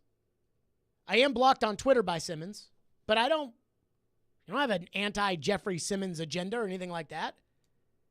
But, like, dude, if you're going to bitch about your contract and you're going to get paid and you're going to be the guy that they're like, we've got Jeff Simmons, then you got to be the guy that makes game-changing plays when the games matter. You know, I hear people tell me that he's better than Chris Jones. Chris Jones sacked the quarterback 15 times last year. Simmons has never had a 10-sack season in his career. And so not only do you have to go out of your way to make plays, like, hey, that fumble was caused because Jeffrey Simmons made a superhuman play, the way that T.J. Watt makes those kind of plays. But when you got the quarterback right there in front of you, you got to sack him. And I don't want to hear, any extra, BS or anything like that. Texture says, thank God the Titans are in an awful division. Even when all hope is lost, the Titans still have a chance to pull it out. The Jags taking a divisional loss against the Texans is huge. So I have not watched that game yet, so I couldn't tell you what happened or what didn't happen. I'd say this. First of all, it does look like your division is bad. And secondly, it's September football. We always have to remember, September football is kind of the weird, kooky, it's... I kind of had that thought at one point, maybe it was yesterday or Sunday night, thinking like, what are the chances we look back in November and look at that Browns defense and be like, man, those guys were just crushing it. And then it's November and they're terrible. There's just so many injuries that could take part that, as sad as that is, that could easily happen. I do believe that the Cleveland Browns might have the best defense in the NFL. Like, I do think that, they're pretty good. Maybe I'm wrong, but I don't think we're going to look back and say, wow, look at the Browns. So I pulled up the Week 4 standings. So this is through Week 4 of last year in the NFL. And at Week 4 of last year, for instance, the Detroit Lions were 1-3, and they ended up being a team right there on the verge of making the playoffs. And the Green Bay Packers were 3-1. And they were right there on the verge of making the playoffs, too. I will say this, though. Nobody who was worse than 2-2 made it to the playoffs last year. Seattle and the Chargers, Tampa Bay, Baltimore, Cincinnati, and San Francisco were all 2-2, and Jacksonville were all 2-2 last year and made it into the playoffs. Everybody else was 3-1. So maybe it does matter a little bit. 615-737-1025 is our phone number, 615-737-1025. I do have one thought on the offense before we get back to my final thought on the defense. So we'll do that coming up next. And I just think this is one thing that we should all be on the same page on, but I don't think we are. So we'll get to that coming up next. Twice Daily. That's right. Download the Twice Daily app and sign up for the rewards. That's right. Be a loyalty member, because being a loyalty member means you save when you visit our friends at Twice Daily, just like I do all the time. If you're looking for convenience, Twice Daily has you covered. Celebrate Hispanic Heritage Month with Twice Daily. They have store giveaways all month long. And all you have to do is be a Twice Daily Loyalty Club member. So you got to download that app, but I'm telling you, it's great. 50% off Panfino varieties of Bon Appetit products all month long through October 15th. And also plan a visit to the Nashville Zoo on September 30th. They have joined forces to honor the history, culture, and achievements of the U.S., Latino, and Hispanic communities. Visit the zoo on September 30th for the Hispanic Heritage Festival presented by Twice Daily, and join in on a variety of festivities, including dance performances, a puppet show, a number of musical performances, and more. Find out more at twicedaily.com. Again, that is Twice Daily, fresh all day. All the big plays. And we are done. Vandy 24-21. All the big stories. I'm sure Vandy will be a much better team if Clark Lee is the coach. All in one place. We are Nashville's best sports talk. 102.5 and 106.3. What a stop by UC Sarah. Then he wouldn't end up on my team. Driving his way to victory lane. I think that's the right strategy. The Game and the Game Nashville app.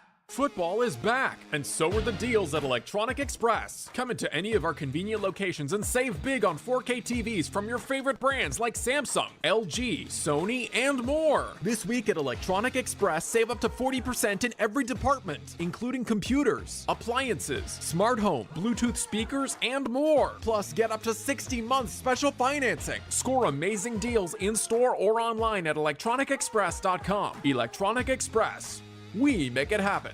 If you're hiring, it can feel like you're trying to find a needle in a haystack. You can hope the right person comes along, or you can just use ZipRecruiter. And now you can try it for free at ZipRecruiter.com/radio. In fact, ZipRecruiter has helped a lot of business owners find their needle in a haystack, like Marco, president of operations at Telly Tires and Auto Centers. Because Telly Tires has grown a lot in the last few years, Marco needed to hire everyone from a receptionist to a store manager to a head mechanic.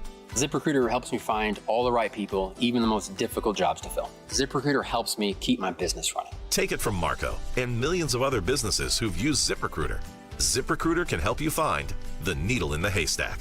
See why 4 out of 5 employers who post a job on ZipRecruiter get a quality candidate within the first day. And right now, you can try ZipRecruiter for free. That's right, free at ZipRecruiter.com/radio. That's ZipRecruiter.com/RADIO. ZipRecruiter.com/radio. ZipRecruiter, the smartest way to hire. 20 years ago, when Genesis Diamonds came to Nashville, this was one of the most expensive cities in America for diamond jewelry. Our radical approach and no middleman pricing changed that forever. And now we're doing it again, this time with lab-grown diamonds. We were shocked to find out what the other mall stores and the other big radio advertisers were charging. For example, they sell their platinum 4-carat VS2 lab-grown earrings for $13,480. Ours are 40% less with better diamonds. Their 5-carat lab-grown diamond earrings are $17,950. Ours are half that price with better quality, 50% less at Genesis. Looks like they might be going back to the old ways. If they're charging this much on lab-grown diamonds, kind of makes you wonder what else they're selling at the same outrageous markup. Nashville, we are not going backwards. At Genesis Diamonds, our non-commissioned trusted advisors are here to give you all the information with details you can trust and prices you can count on. Genesis Diamonds, Green Hills and Cool Springs. Are you always on the go? we've got you covered. Download the Game Nashville app from your app store and listen to us wherever you are. Robbie Stanley, Joe Rexroad. It's Chase McKay. Caroline, Willie, D-Mays. Stillman Company. We are Nashville's best sports talk. Good station. I listen to it all the time. 102.5 and 106.3 The Game and the Game Nashville app. Hey Nashville, this is Gary Bettman. You're listening to Nashville's best sports talk, ESPN 102.5 The Game. Mike talked about the need to coach better and play better, which is often his theme after a bad game. That's always going to be the focus. Does that still resonate with you guys? That's always going to be the focus. I mean, that's all you can do. It was a tough loss. Learn from it. You can't go in the corner and cry about it. You got to be a man and get better.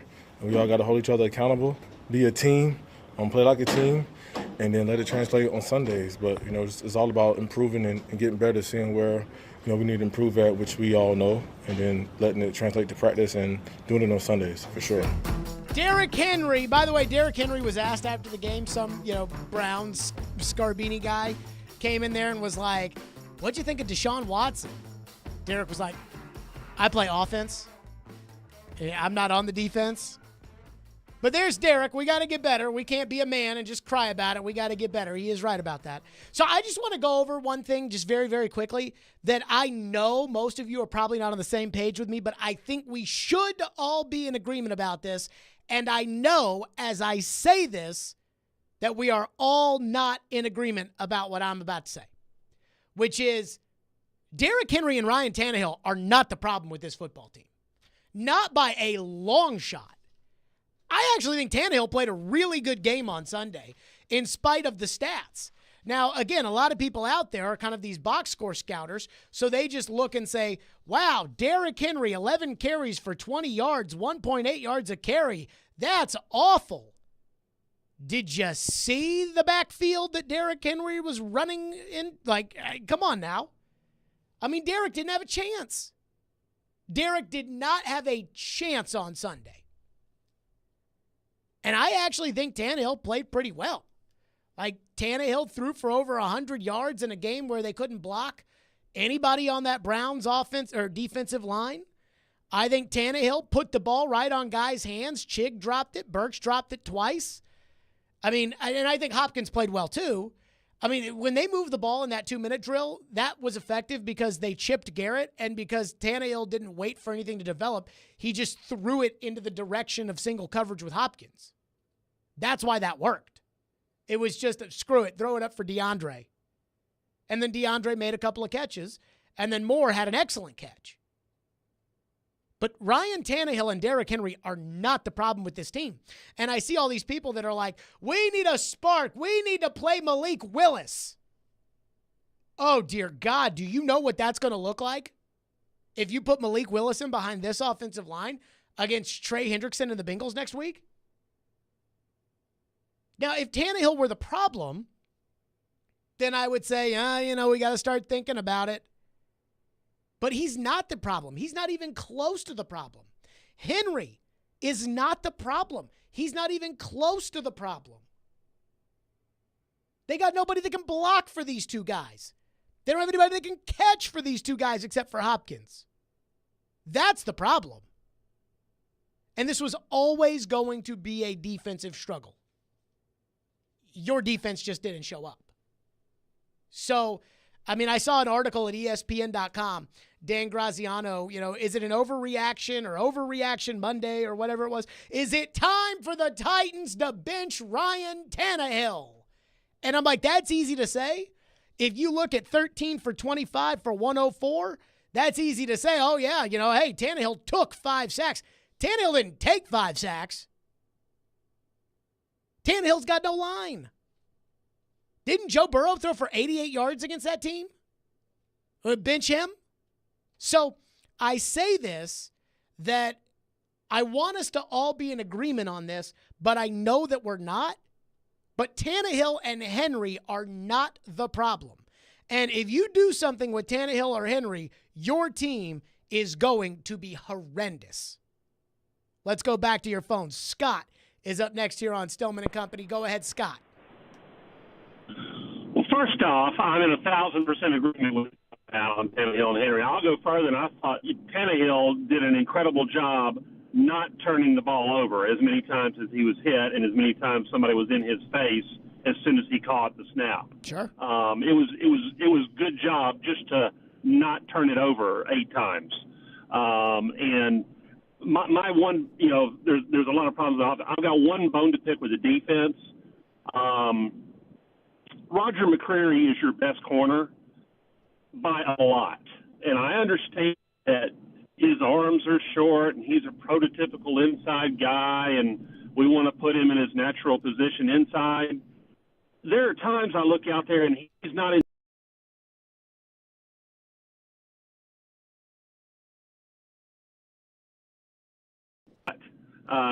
He played against all those guys at Auburn, all the LSU guys and all the Alabama guys that are, they're all the top wide receivers in the league, and he shut them all down.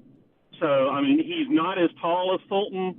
He's not as fast as Fulton, but he's a hell of a lot better corner than Fulton. His technique is better and his instincts are better, and he doesn't lose people. Fulton vacillates from getting the job done to just dumb stuff and losing people, and McCreary vacillates between getting the job done and making incredible plays. So he needs to be out there. That was one thing we could do to improve the defense. Scott, I wholeheartedly agree with you 100%. Thank you for your call. I'm looking it up right now. Now, I don't know the specific reasons behind this, but McCreary only played 83% of the snaps on defense. He played 59, and Fulton, who blows, played 67. So I don't know why they're playing Fulton more than McCreary. I agree, McCreary's best corner on the team. And I don't think that really said. I think McCreary's fine. He had that one where he was right there in coverage. I believe it was with Cooper, where he was right there in coverage, and Deshaun just threw the ball right over his helmet, and he didn't turn around for the ball. And I wish he would have made a play on that. But again, when it comes to McCreary, every corner is going to get beat every now and then. Samari Rolle got beat back in the day. It happens. Finnegan, those guys. But there's just not a lot of times where there's something that McCreary does where I just put my head in my hands and I think, oh, God, why? Last year he was getting a lot of illegal contact penalties. He stopped doing that, which I think is a good thing. And I agree that, as I've said earlier today on the show, it's time to put Fulton on the bench. Fulton, go to the bench. And I would never play him more right now than Roger McCreary. Roger McCreary's best corner this team has.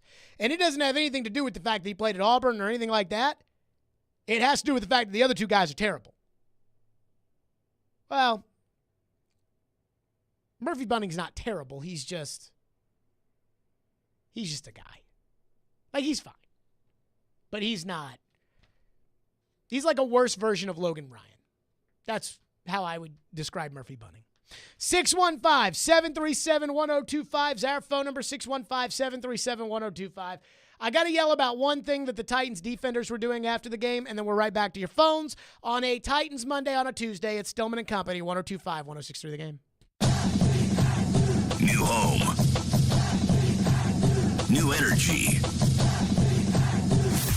Same Blue Raiders. 99 yards! Touchdown, Middle Tennessee! Catch every game for MTSU on 93.3 Classic Hits. Coach Rick Stockstill is poised to lead his team to yet another bowl appearance. We're really excited about this opportunity. Your home for the Blue Raiders is 93.3 Classic Hits and the Classic Hits app. Half of me wants a cold. Hey Nashville, Thomas Rhett here. My Home Team Tour 23 is on sale now. Thomas Rhett, Home Team Tour 23 with special guests Cole Swindell and Nate Smith. This Friday, Bridgestone Arena. On sale now. Get your tickets at livenation.com and come party with us.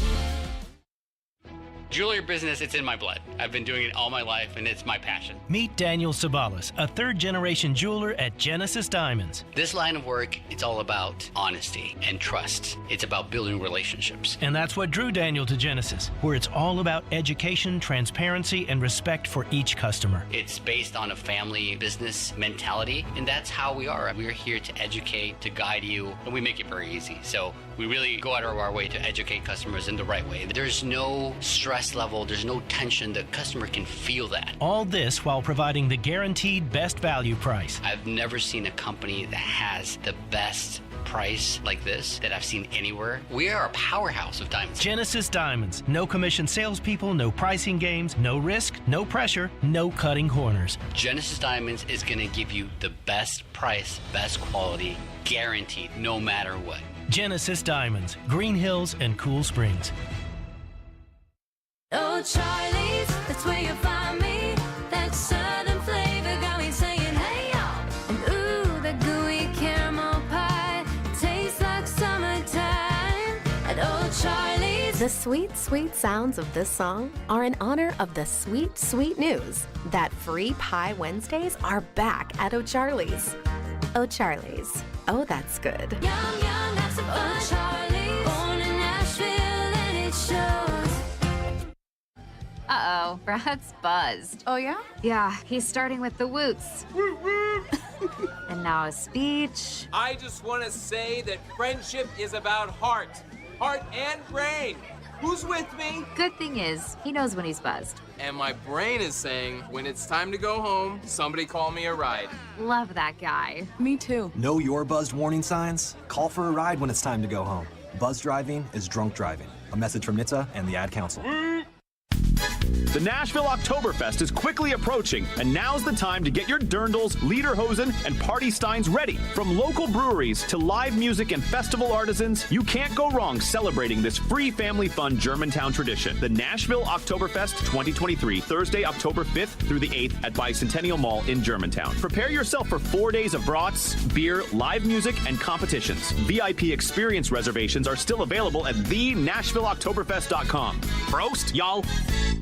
One is a legendary NFL wide receiver. I gotta be prepared. I have to be ready. One is a legendary Nashville voice. You don't have to rely on carrying the ball 250 to 300 times. And the other has been a legendary trash talker on the playground since the 4th grade. Nobody is a Pro Bowler on day one of rookie minicamp. They are Caroline, Willie, and D-Mace. Weekdays at 11 on 102.5 and 106.3 The Game and the Game Nashville app. Strong opinions and a strong personality on your drive home. This is Stillman and Company on 102.5 and 106.3 The Game and the Game Nashville app. You guys were really focused on the officiating after the game. You usually don't like to stick on that very long. You surprised that they did, or would you like them not to? I mean, they're free to speak for themselves. That's what I do. Sure you do, Mike. Sure. Every time Vrabel gets up there and he tells you his feelings about what happened the day before, those are his unvarnished opinions, that is coming directly from the heart every time. Sure. I have to say this. I saw Simmons bitch about the refs after the game on Sunday. I saw Murphy Bunting put up there that all pass interference should be reviewable. Now, I'm going to say this. I watched a documentary on HBO the other day about the Baltimore Police Department. Apparently, they are the most crooked police department maybe ever. Maybe across the entire world. I don't know. I don't want to throw Baltimore under the bus, but if you watch that documentary, it's hard not to think that it's the most crooked police department ever. The NFL Referees Association, or whatever it is, they're handling a reviewing PI for the 1 year that they wanted to review pass interference, might have been as crooked, if not more crooked, than the Baltimore Police Department. So even if they do review it, Sean, it ain't going to help you out. But I was embarrassed after that defensive performance that they were complaining about the referees. The referees didn't miss that sack on Deshaun Watson, Jeffrey Simmons. And for Sean Murphy Bunting, both of those probably were worth a flag. Fulton tackled the receiver. They're going to throw that every time. Arden Key, forearm shiver to the neck. That is textbook pass interference. And if you're going to complain about the refs, I think maybe we need to keep the context in here that the referees took away a Cleveland touchdown on Sunday. Because Amari Cooper caught that ball. Christian Fulton made a half-ass effort to try to tackle him. And Cooper did not touch any part of that white sideline and would have run into the end zone for a touchdown. And you know it, and I know it. So before you get on your soapbox and complain about the referees, just know they took away a touchdown from them. And it's embarrassing when you lose to complain about the referees, unless it's like that Saints game where the referees really did screw you out of that one. I did not think that the officiating was, by NFL standards, bad on Sunday. I mean, it was bad in general, but officiating's always bad. But I didn't think that this officiating was that bad. And I got to tell you, I was completely disappointed with that. Texter says that if it's not Tannehill and Henry, who is at fault for the fact that the Titans lost on Sunday? Now, I understand that everybody gets in the car at different times or everybody listens to the show at different times, and I don't want to be the guy that says, we already talked about this. But Vrabel's game plan was terrible. Vrabel's coaching during the game was terrible. The discipline on defense was terrible. And if you want to know whose fault it was the offensive line, Fulton, Simmons, Key, Hooker, Al-Shaair, McCreary, Burks, Okonkwo, Wesco, Spears, and Stonehouse's fault that you lost. Gibbons, Autry, Byard, Tannehill, Henry, Hopkins, Chris Moore, and Nick Folk all deserve no blame. So if you want to know whose fault it is, there you go. I just laid it all out there for you. Kinston says if things don't improve, Tannehill will be a Jet in less than a month. I don't know if Mike Vrabel could survive that. If the Titans were to move off of Ryan Tannehill to the Jets, first of all, the Titans probably have to eat Tannehill's salary, and then they might get a third-round pick in return. So then once they eat Tannehill's salary and they get their third-round pick in return, which may not be worth it, the Titans are going to lose every game. And I was thinking about this morning, right? Because everybody in is Will Levis going to go in there? Would you put Will Levis in behind this offensive line? Do you think Will Levis could have success behind this offensive line? What do you think is more likely with this offensive line? Do you think it is more likely that Will Levis takes his lumps and he, learns how to play quarterback in the NFL, and the experience that he gains dissecting defenses and all those other things makes him a better quarterback? Or do you think he becomes David Carr, where he gets hit all the time and is always afraid of getting hit going forward? And I think it's more likely that that will happen to Will Levis. So when you want to get rid of Tannehill, which, again, I don't think Tannehill is the problem at all, but if you want to get rid of Tannehill, it's not just about putting Levis in there, but it is also about, would you be setting him up to fail? Kevin from UC says this feels like the end of the Jeff Fisher coaching era. Vrabel has the inability to fix stuff or recognize issues that are just not working. The offense has not been good in 3 years, and the defense has steadily gotten worse since Dean Pease left, and special teams is a joke. Yet he still keeps going with his guys and not changing what's obviously working. I heard somebody call the midday show, and they had a very similar point to that. And I do think, I've said this since the second they fired John Robinson. Vrabel needs a boss.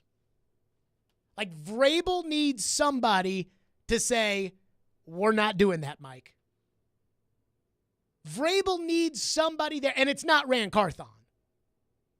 Vrabel needs somebody to say, we're not giving $4.7 million to a 275-pound center. We're not doing that. But I love Aaron Brewer. I know. But we're not doing that. Clinton Clarksville says, why would the Jets want Tannehill? I didn't watch the Jets game against the Patriots, but just from all accounts, it sounds like the Jets could really use Ryan Tannehill. But that's not going to get them where they want to go.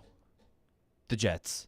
There's no quarterback move they can make that's going to fulfill their expectations at this point. Well, apparently they're not interested in any of them. They're not interested in Wentz. They're not interested in Matt Ryan. They had a Rodgers move. That's a Super Bowl move. There's no moves you can make at this point in the season that's going to do anything to give you any type of great postseason shot. Even with their defense. Tannehill, is their defense good enough? Their defense is actually good. Your defense is not. Make it to the postseason. But you don't think that Tannehill could Trent Dilfer them? Because, again, their defense is actually good. Mm-hmm. Yours is fake good. They could probably make a wild card, but no, I do not think that Tannehill could Trent Dilfer him. Or the Jets, no. Texter says, it was the whole team, Jared. They suck as a team. That's what happens when you do not draft or sign good players. Wasn't Derrick Henry's fault that you lost on Sunday? It's not Derrick Henry's fault. Ron says, I agree with you when you say that this is on the coaches, but at the same time, this is also on Tannehill. When the offensive coordinator sends in the play, Tannehill has to read the defense and make checks. So if that means bring a protection to the side of Myles Garrett, then he should have changed the play. He had the option to put the protection in for himself. So yes, this is on the OC, but it's also on Tannehill in the center. So when they call a play to send 5 guys out into the pattern, you see what I'm saying? So Tannehill's supposed to check that to have somebody chip Myles Garrett because he thinks the offensive coordinator who's paid a lot of money to call the plays is doing a crap job? I mean, I understand the idea that, hey, Tannehill needs to be out there and make big decisions, but it's not his job to call the plays. And that's what you're telling me, is that it's Tannehill's job to call the plays because everybody on the line stinks compared to a typical NFL player at that position. And that's not fair. Texter says, Jared, I'm going to be vague here, but the problem with the organization is Vrabel's hard-headedness. Point blank, bottom line. Well, I don't think that's very vague. I mean, I do, we have to remember the Cleveland Browns spend $65 million more on their team than you do. That's not nothing. I know you guys believe in the cap. I heard today Joe talking about, yes, cap space. And I was like, yeah, the cap's real. You just lost to a team that spends $65 million more on their team than you do. And they have more cap space than you do. But, I mean, a lot of times in life you get what you pay for. Now, sometimes you pay for a guy like they're paying for Deshaun Watson and you don't get that. But most of the time you get what you pay for. More of your phones at 615-737-1025 is our phone number. Plus, the great wisdom of Floyd Reese and how it applies to what the Titans did wrong on Sunday and why Mike Vrabel absolutely does not get a pass. If you think that I don't know what I'm talking about, you can't say that about Floyd. We'll get to that next. Stillman and Company, 102.5, 106.3 The Game. Every Wednesday at 8:30. Join Robbie and Rex Road for The Choice is Yours. 2 sports questions, 2 non-sports questions. They'll answer a couple of questions about life and sports. The Choice is Yours is built by Jarrett Companies. You have a choice. So when you have a need for site and utility work, fire protection, concrete and asphalt services, the choice is simple. It's Jarrett Companies. For more, visit JarrettCompaniesInc.com. The Choice is Yours. Wednesdays at 8:30 on 102.5 and 106.3 The Game and the Game Nashville app. ElectronicExpress.com. We make it happen.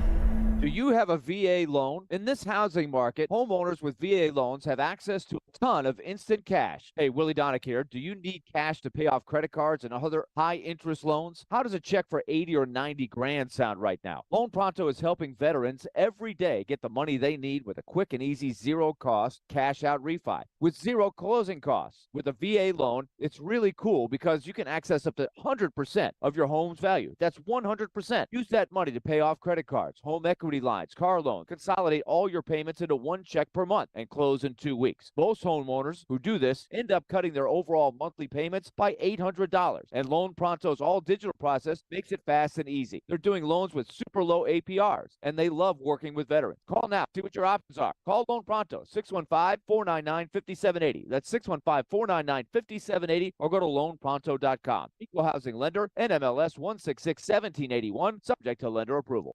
Hey, are you seeking relief? Maybe you just want to enhance your day or night. Did you know there are legal THC products available right here in Tennessee? Yeah, really. You can have legal THC products shipped directly to the comfort of your home. Yes, comfort in cannabis is only a website away. Visit greentreescompany.com. That's Green Trees with a Z, and change your life today.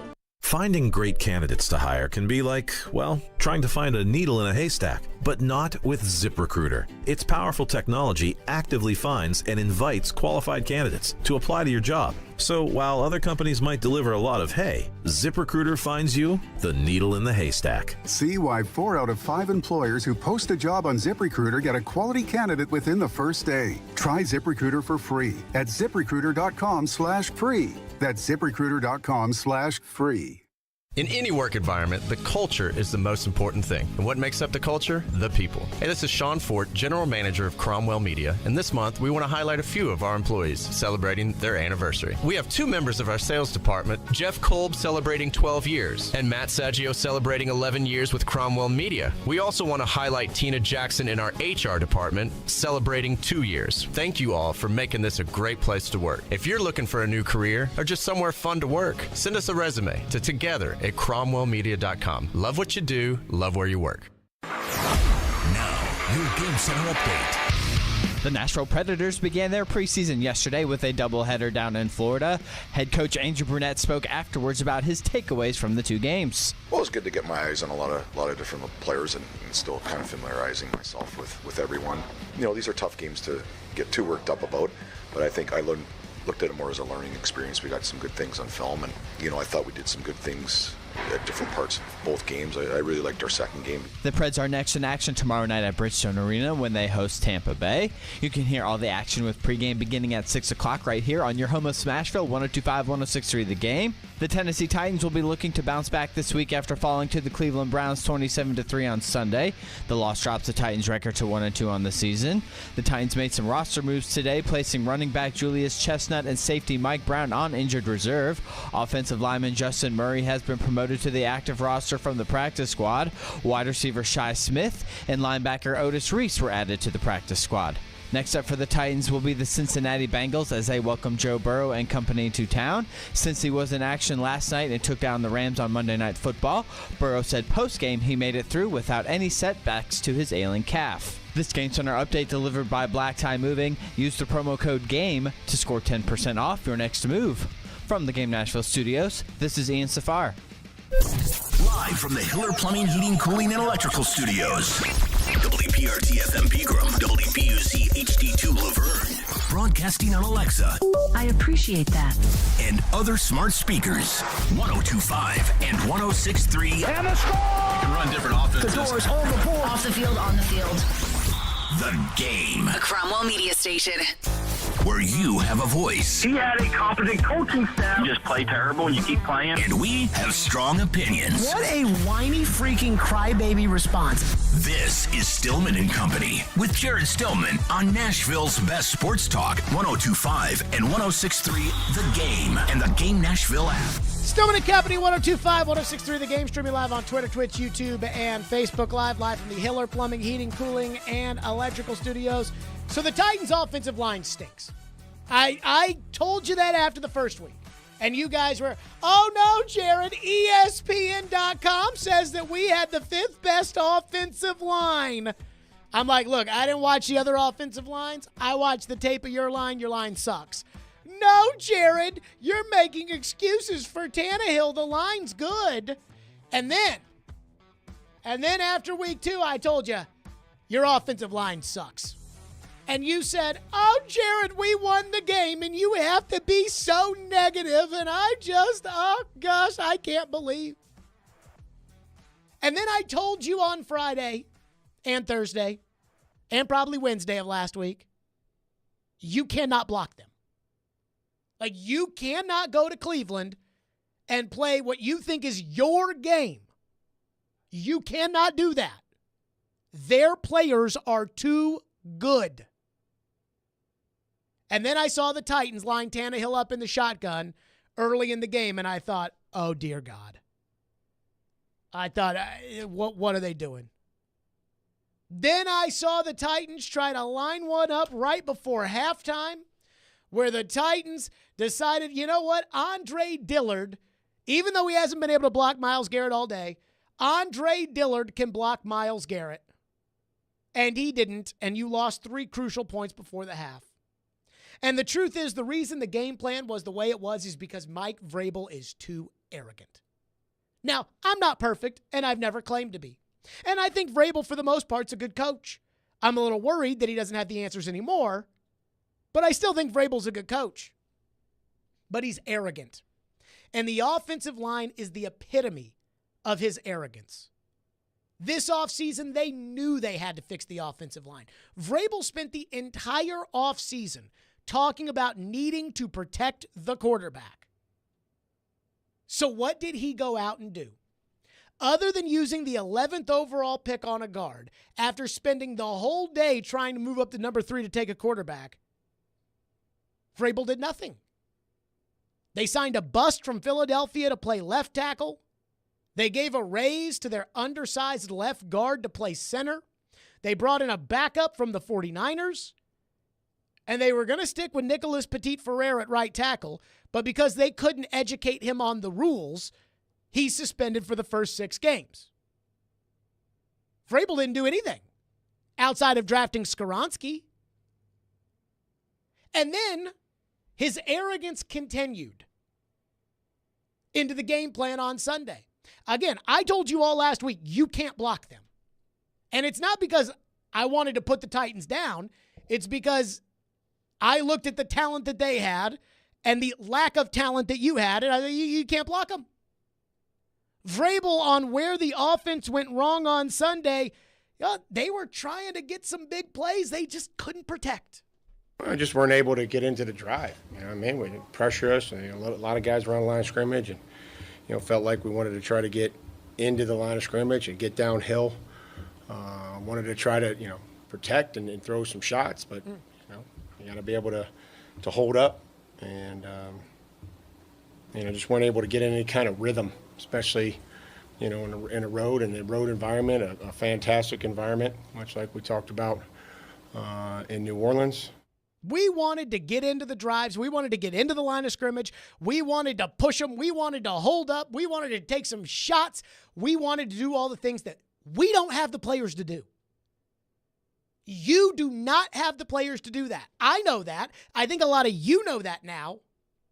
And then there was the play before half. Down by 10, getting the ball to begin the second half, 13 seconds to go, and Vrabel sends 5 guys into the pass pattern, leaving Myles Garrett singled up with Andre Dillard. And his excuse was not, I screwed that up. I can't believe I left him single coverage. It was, we didn't get the ball out fast enough. We gotta block them. We gotta hold up. Here was Vrabel. That drive you had just before halftime, you guys were chipping on Myles Garrett most of the way down, and you got in the red zone and you kind of got away from it. Did you just have a play where it was supposed to get the ball out quickly? Or? Well, you just get, like talked about last night, some of those red zone concepts, they're trying to get guys out to spread the field, and, didn't work out for us on that particular play. We'll have to have an answer, for that. Something that we know that the ball's got to go in the end zone or it's got to go out of bounds. Those are critical. That's the end of the half and being able to get 3 points and hopefully come back in the second half, get regrouped, going there with a little bit of just energy and confidence that you went down there and scored. And so it didn't turn out that way. So Vrabel's not mad at the call. He's not mad at the fact they sent 5 guys out in the pattern. He's not.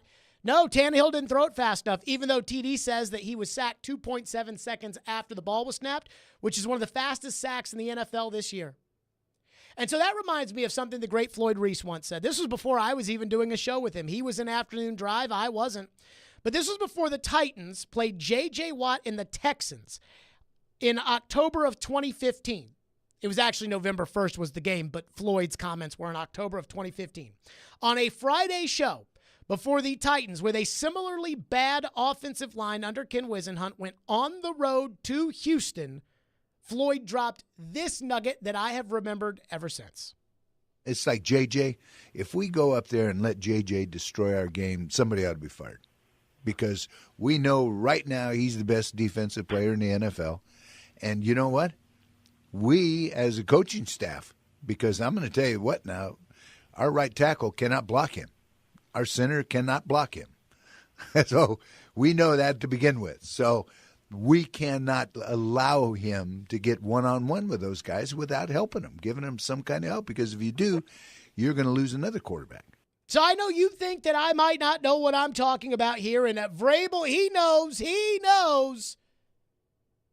But the Titans went to Cleveland and let Myles Garrett wreck the game. And just like Floyd said when it came to 2015 J.J. Watt, we know the right tackle cannot block Myles Garrett. We know the left tackle cannot block Myles Garrett. We know the left guard, the other guard, and the center cannot block Myles Garrett. So you can't put them in situations where they have to block Myles Garrett because they can't. By the way, Floyd said that on a Friday. If JJ goes up there and wrecks the game, somebody ought to be fired. JJ had 2.5 sacks and 10 quarterback hits in that game. And on Tuesday, Ken Wisenhunt was relieved of his duties. I'm not saying Vrabel should be fired, but the level of incompetence that Vrabel walked into that game against Cleveland with was borderline fireable. And don't say it to me. It's not Jared Stillman who always says, oh, fire the coach or do this. It's not me. It's Floyd telling you that. And he's actually fired coaches before. And so that's where I look at the arrogance of Vrabel. Because Vrabel's not stupid. Vrabel, I would assume, knows that Andre Dillard can't block Myles Garrett. I think he would assume that nobody on that line can block Myles Garrett. Unless his arrogance got in the way and made him think, no, the left tackle I signed this year in free agency, he can block him. My guys can do it. My offensive line can do it. And if Vrabel's arrogance is going to get in the way like that, then maybe, as Floyd said, somebody ought to be fired. This reminds me of something a couple years ago. Everybody in the media and everybody connected with the Predators was telling me that John Hines was a good coach. And I talked to somebody, and I'm not going to tell you who it is, but if I did tell you who it is, I think it would carry a lot of weight with you. And I said to this person, this was before Game 4 of the Colorado series, where they got swept. And I said, they need to fire the coach. And that person looked at me and said, you get no argument from me. And everybody else was telling me how good of a coach John Hines was. But I knew I was right, because that person, whose opinion everybody respects, agreed. So I don't care what the Preds people are telling. Oh, no, he's a great coach, Jared. You'll see. I knew I was right. And when it comes to this Vrabel game plan of, well, we were down around the red zone and we were trying to score a touchdown and we wanted 5 guys in the pattern, so you have to understand why we left Myles Garrett one-on-one with Andre Dillard, I go back to the expertise of the late, great Floyd Reese. It's like JJ. If we go up there and let JJ destroy our game, somebody ought to be fired. Because we know right now he's the best defensive player in the NFL. And you know what? We, as a coaching staff, because I'm going to tell you what now, our right tackle cannot block him. Our center cannot block him. So we know that to begin with. So we cannot allow him to get one-on-one with those guys without helping them, giving them some kind of help. Because if you do, you're going to lose another quarterback. To your phones next. 615-737-1025. Plus, if you think they're going to bench Andre Dillard, you got another thing coming. Stillman and Company, 1025, 1063 The Game. New home. New energy. Same Blue Raiders. 99 yards. Touchdown, Middle Tennessee. Catch every game for MTSU on 93.3 Classic Hits. Coach Rick Stockstill is poised to lead his team to yet another bowl appearance. We're really excited about this opportunity. Your home for the Blue Raiders is 93.3 Classic Hits and the Classic Hits app. Twin Peaks is the best in the game. Here, your favorite drafts are poured at a frosty 29 degrees, and rare barrel-aged whiskeys are served just the way you want them. It's bigger game days and bolder fight nights. I mean, where else can you find a scratch kitchen that always comes in clutch? Every day, from lunch to late night. Only at Twin Peaks, the #1 sports bar. Get wings the way you want them. Try Twin Peaks wings bone-in breaded, naked, smoked and grilled, or boneless in your favorite sauce or rub.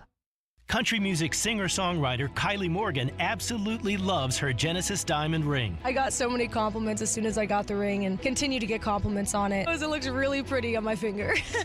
Kylie's husband Jay heard folks in the music industry raving about Genesis, but he also did a lot of homework on his own. When it came to finding the ring, he took it very seriously. He did all the research. I think he knows more about diamonds than any man in the entire world, and that's how he landed on Genesis. He just knew that they were the best. Jay picked out a stunning, flawless, pear-shaped diamond in an elegant setting. Got the value price Genesis is known for. And now they both tell everyone they meet about the amazing Genesis experience. When you walk into Genesis, you can just feel the happiness. You know that they're helping find something that symbolizes the love that you have for your partner, and you can feel that as soon as you walk through the door.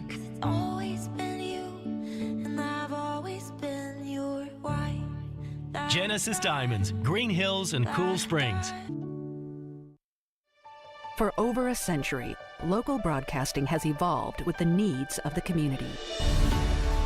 We move past the stigmas of opinion journalism and bring the most relevant news online, on air, and on the go. You have trusted us with your news, sports, weather, and entertainment. Trust us to keep moving with you. Text radio to 52886 and tell Congress local broadcasting is here to stay. This is Buster Olney, host of the Baseball Tonight podcast, inviting you to join us. We go 3 days a week with great guests from players such as Mike Trout and Carlos Correa, managers like Dusty Baker and Dave Roberts, general managers like Brian Cashman and Alex Anthopoulos, and our regulars, Tim Kirkchin, Sarah Langs, Jeff Pass, and Carl Ravitch.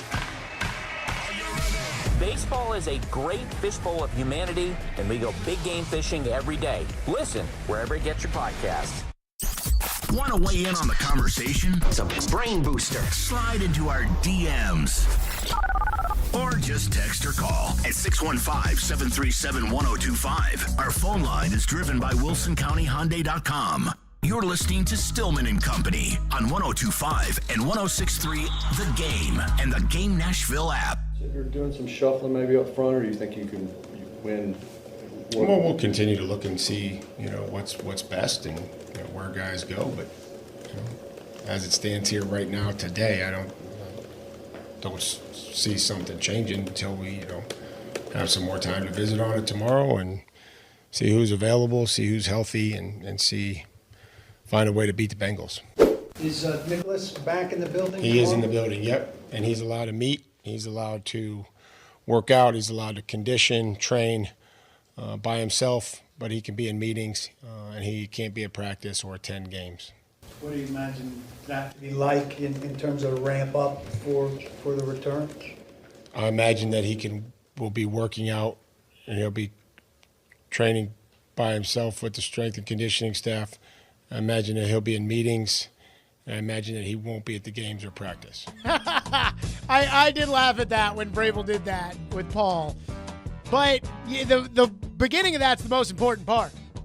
I mean, he told you he's not changing the offensive line before the game against Cincinnati on Sunday. So get excited about another week of the Andre Dillard experience against Trey Hendrickson. Now, I think it would be in the best interest of the Titans. Now, I don't think Chris Hubbard's done that good of a job, but I think he's done a much better job than the other guys. I would be preparing Nicholas Petit-Frere to play left tackle instead of playing right tackle. He played left tackle in college. I think they drafted him with the idea that Dylan Radins was going to play right tackle, and he was going to be the guy who took the place of Lawan. I certainly don't think that, Petit-Frere is any good, but it can't be worse than Dillard. So again, gut feeling, that's what I would be doing. I did promise to your phones. Texter says it's pretty obvious from the last dozen games that Vrabel cannot identify a good offensive game strategy to hand to the OC to implement, and it goes to show how much early success was due to Arthur Smith leading the Titans from below. Another texter, Eli, says Matt LaFleur is doing a better job than Vrabel this year. Did the Titans hire the wrong coach? I will say this. If you could pick right now, like if you just had the option straight up, Vrabel or Arthur Smith as your head coach, who would you take? Well, I get what you're getting at here, and there is a philosophy of how, offensive coaches usually get the leg up in the NFL. And when you're a defensive head coach like Vrabel and you have a good offense, you lose all your good offensive play callers and good offensive coaches to head coaching positions. So you're constantly having to shuffle that OC spot. You constantly have to know who the next guy is, and you constantly have to be able to determine who's going to be a good coordinator and who's not. Atlanta and Arthur Smith don't have to worry about that with their offense. Only the defense. And LaFleur and Green Bay aren't going to worry about that with their offense. And all the offensive coaches don't have that issue. And I'm not sure if it's better to be more, and so I'm not sure how that works out. But especially with a young quarterback, there's consistency that you're going to have, because if a young quarterback has success, then the coordinator's going to go off. And having to change the staff constantly, and Tim Kelly wants to tweak the system, and so you're all in a new thing now, and it's just like every year. So offensive coaches do, in my mind, get a little bit of a heads up over defensive head coaches. So you would take Arthur? I'm not there yet on that, but give me another year maybe. I wouldn't take LaFleur. I'd take Arthur. Yeah. I'd take Arthur over Vrabel. I think Vrabel's shtick is kind of running a little dry. And Adam Vingan texted me and said that this reminds him of the end of Laviolette. And everybody says Laviolette's got a shelf life and he can only, spend 4 or 5 years in a place and he'll win. But then he'll, and while I don't think that's necessarily fair to Peter, I'm also not going to say that that isn't the reality of Peter's career. And Vrabel and Peter are very similar. And so, I would take Arthur over Vrabel. Texter says, what about Rand Carthon, Jared? The Titans needed a starting left tackle, left guard, and right guard. Whoa. They need a starting center too. And I'm not as sold on PT as you guys are. But they needed a starting left tackle, left guard, and right guard. Rand signed a backup left tackle and a right guard, and they drafted a first-round guard, traded up to draft a second-round inactive quarterback, and a third-round backup running back. I'm not surprised. So I am of the belief that this is Mike Vrabel's team. Maybe incorrectly. Now, I am not the biggest Rand Carthon fan in the world. In fact, and this is going to sound disrespectful to Rand Carthon, but it's really not. This is really more about how non-transparent the Titans are about what everybody does. I don't know what Rand Carthon does. And again, when you say that about a general manager, like, I don't even know what you do, it sounds disrespectful, right? But it's not, because I don't know who's in charge of this team. So what does Rand do? Just look at tape? And then go to Vrabel and say, hey, we should sign this guy? I don't know what he does. I don't know who was sitting there in the draft room saying, hey, we need Will Levis. But I am convinced that this is Vrabel's team. And so by operating off of that assumption that this is Vrabel's team, I pin this offensive line on Vrabel. And I pin the offensive line coach on Vrabel. The offensive line was terrible last year, and they fired the offensive line coach, and I wasn't a Keith Carter fan by any stretch of the imagination, and I didn't shed any tears when they fired Keith Carter. But I did think it was unfair that Keith Carter got blamed for Dennis Daly when I don't think that was his fault. Aaron Brewer wasn't his fault. They cut Roger Saffold. That wasn't Keith Carter's fault. But then they just promoted a line coach from within. Like, Vrabel couldn't interview anybody for the job? Vrabel couldn't find anybody better out there? So I'm not pinning this on Rand Carthon. Again, I'm not the biggest Rand Carthon fan in the world. I certainly am not sold that he is some kind of savant. But this is Vrabel's team. Ryan says put Radens or Petit Ferrer at tackle and Skoronski back at guard. I mean, Radens sucks, guys. Just because he doesn't suck as bad as the guy next to him doesn't mean he doesn't suck. He sucks. Michael says, give me the offensive-minded genius over Vrabel. By the way, how about Mike McDaniel? Looking good. I only watched a game they played against the Chargers, and then I watched a little bit of the Sunday night game against the Patriots. I didn't watch the 70 points they hung on the Broncos this weekend. I don't think that that's Tua. I think that's those receivers and that coach. They didn't even Waddle was out. They didn't even have Jalen Waddle this week. I don't think it's Tua. I don't think it's Tua. Jordan from Franklin says, you said it couldn't get any worse, like Dennis Daly last year, and yet here we are. I mean, I don't think it's worse. I think it's the same. And if you'd had to play Myles Garrett last year, you would have had the same result. Texter says, not disrespectful, it feels like Vrabel hired Ran. I'm not sure I feel that way. I wonder if Myles Garrett ever felt more unblockable than he did this past weekend. I mean, there was a shot on the sidelines of Jim Schwartz later in the game laughing and smiling, and I almost wonder if Jim Schwartz was laughing like these freaking morons thought they were going to block Myles Garrett with Andre Dillard. What a bunch of idiots. I do wonder if he thought that. I mean, it looked like it at one point. Like, where Schwartz was like, he was like Schwartz taking was laughing. candy from a baby. They're showing Myles Garrett over there. He's got 3.5 sacks, tied in his career high or something, whatever, for a game. And he's just like looking over there like, oh, bring it on. Can't stop me. Let's use Floyd as the example here, right? So we know that if Floyd was in charge, what happened on Sunday would have been completely inexcusable just based off that one J.J. Watt cut we played from, 8 years ago? Feels that way. Okay. Jim Schwartz knows that Floyd would never let that happen. I think Jim Schwartz was sitting there thinking to himself, like, I can't believe these guys are stupid. Like, am I going to have to bust out this plan B? Like, maybe not. I don't even have to bust out plan A. We're just going to sit Myles Garrett over the tackle. They probably didn't even think they could do that. And yet here we are. 615-737-1025 is our phone number. Trevor will join us next. What did he make of the debacle on Sunday? We'll get Trevor Matich's opinion, as we always do. Hiller Plumbing, Heating, Cooling, and Electrical. It is about to start getting cooler, and so it's time to start thinking about your heating system.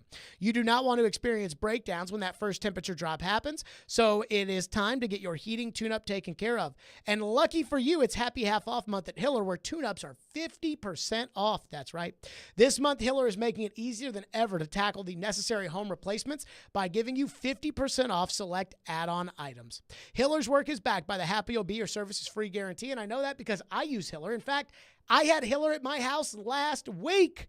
They're the best. Hiller offers convenient, quick online booking, so select the appointment time that works for you and get instant confirmation. Hiller's techs are background checked and drug screened, and they'll make sure to leave your home better and cleaner than they found it. That's Hiller Plumbing, Heating, Cooling, and Electrical, proud supporters of the Preds, the Vols, and Vandy. Hiller! Call the Happy Face Truck today. All the big plays. Rebound, fly out in front, and Saros covers it up. All the big stories. Andrew Burnett reportedly hired as the next head coach of the Predators. All in one place. We are Nashville's best sports talk. 102.5 and 106.3. Checkered flag is in the air. Comparing goalies to running backs. 46-27 Vanderbilt. Does this group of players need more? The Game. And the Game Nashville app. Football is back, and so are the deals at Electronic Express. Come into any of our convenient locations and save big on 4K TVs from your favorite brands like Samsung, LG, Sony, and more. This week at Electronic Express, save up to 40% in every department, including computers, appliances, smart home, Bluetooth speakers, and more. Plus, get up to 60 months special financing. Score amazing deals in-store or online at electronicexpress.com. Electronic Express. We make it happen. Golfers, swing into Edwin Watts Golf Shops for the hottest new fall arrivals from TaylorMade, Callaway, and Titleist. Come by and test drive the new TaylorMade P790 irons, the new Callaway Apex Pro iron sets, and the new Titleist T-Series irons. While you're there, get a free custom fitting on the new arrivals and more. Edwin Watts Golf Shops is your headquarters for all the latest golf gear from all the top manufacturers. Edwin Watts Golf Shops, home of the 90-day satisfaction guarantee. Shop us in store or online at edwinwattsgolf.com. Actor Portrayal, based on a real patient experience. I'm Mike. I'm a husband, proud father of 2, work my butt off 6 days a week, some nights too. When my family or my company needs me to make it happen, I make it happen. But a few months ago, I started having trouble making it happen, in the bedroom. I tried some pills online, but they didn't work. Honestly, I thought about throwing in the towel on my sex life, but I'm not that old. I still want to enjoy intimacy with my wife. Like that poet said, I don't want to just go gently into that good night. So I went to the Tennessee Men's Clinic in Franklin. Got some lab work done, was prescribed some meds, and wow, it made it happen. I can't say enough about them. Their providers took care of me, followed up, and made sure I had a treatment plan that actually works. It's awesome. If I were you, and you're like me, I'd give them a call today, 615-208-9090, or go to TennesseeMen'sClinic.com. If you're like most guys, they'll make it happen for you too. Visit our website to learn more, including side effects, treatments extra. Results vary. Finding great candidates to hire can be like, well, trying to find a needle in a haystack, but not with ZipRecruiter. Its powerful technology actively finds and invites qualified candidates to apply to your job. So while other companies might deliver a lot of hay, ZipRecruiter finds you the needle in the haystack. See why 4 out of 5 employers who post a job on ZipRecruiter get a quality candidate within the first day. Try ZipRecruiter for free at ZipRecruiter.com/free. That's ZipRecruiter.com/free. We are Nashville's best sports talk, live and local from 6 a.m. to 6 p.m. When you want the national Hey. I got this. I'll take it from here. Okay, go ahead. Dying to hear this.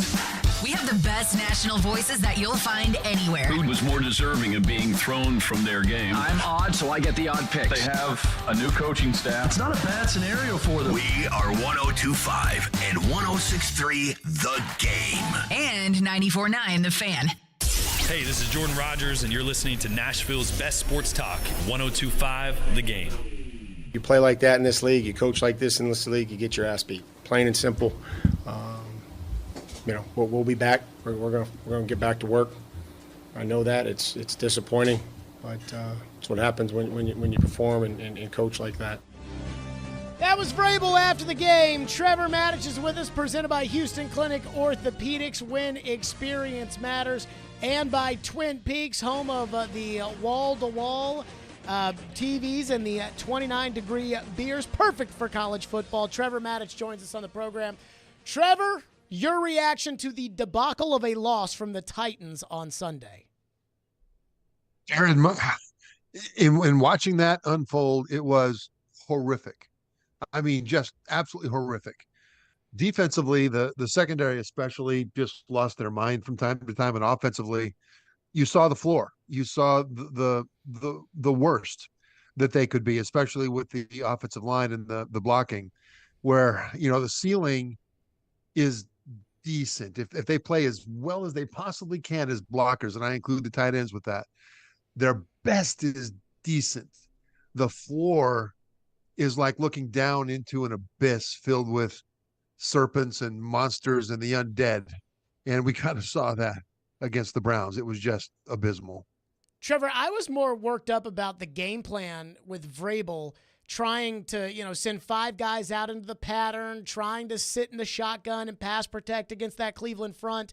And the reality that it's like Vrabel won't accept that his offensive line's not very good. Maybe more than I was the effort that the line was trying to give. I just don't think they can block Cleveland. And I figure that a coach who is as well-respected as Vrabel should have known that and planned accordingly. Yeah, although it really is more on the offensive coordinator, I believe. The offensive coordinator always is executing the vision of the head coach. But, you knew you weren't going to be able to run the ball. You knew you weren't going to be able to hold the ball in the pocket very long.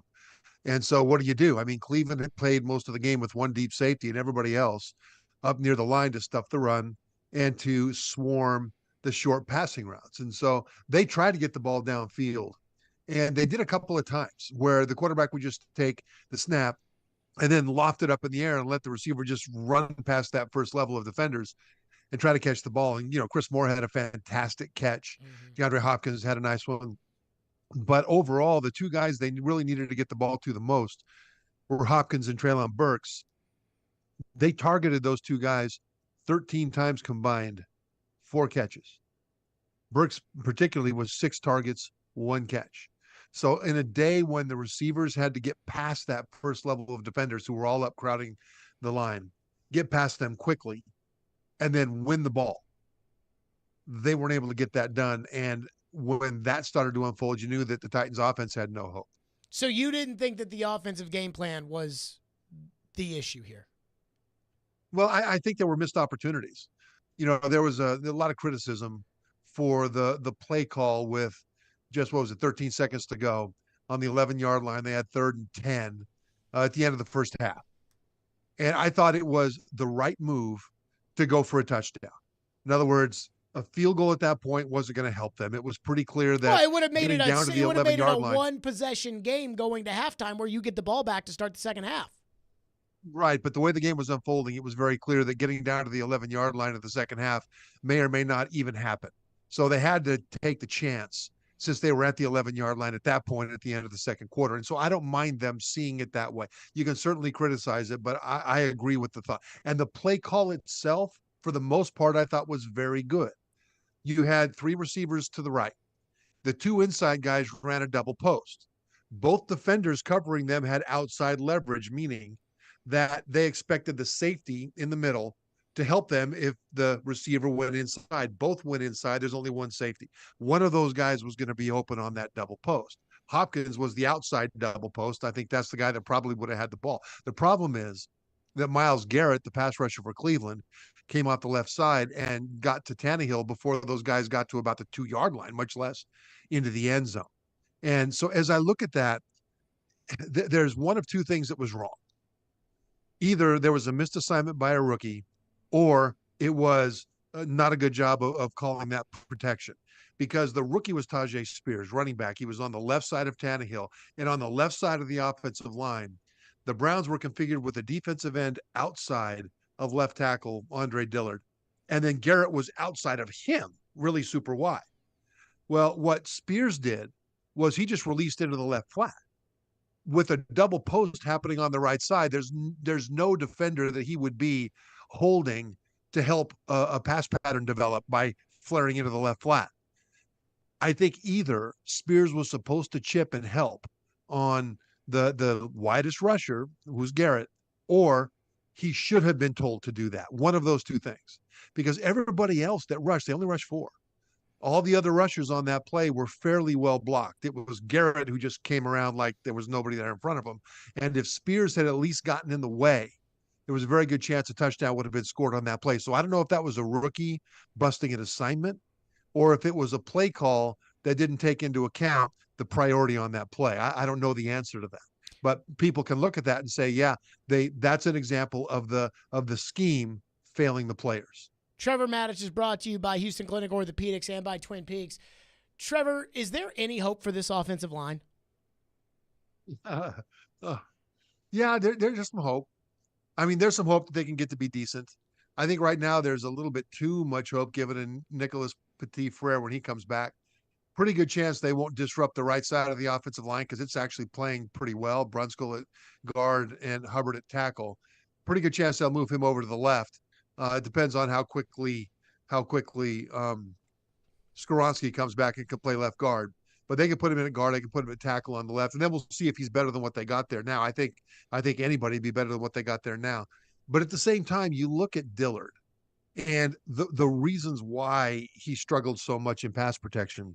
He never gave himself a chance. I mean, I don't think Myles Garrett should get any credit for any of those sacks he got over Dillard, because Dillard didn't try to do what you need to do with a pass set in an NFL fashion before contact was made. Now, once contact's made, all bets are off, right?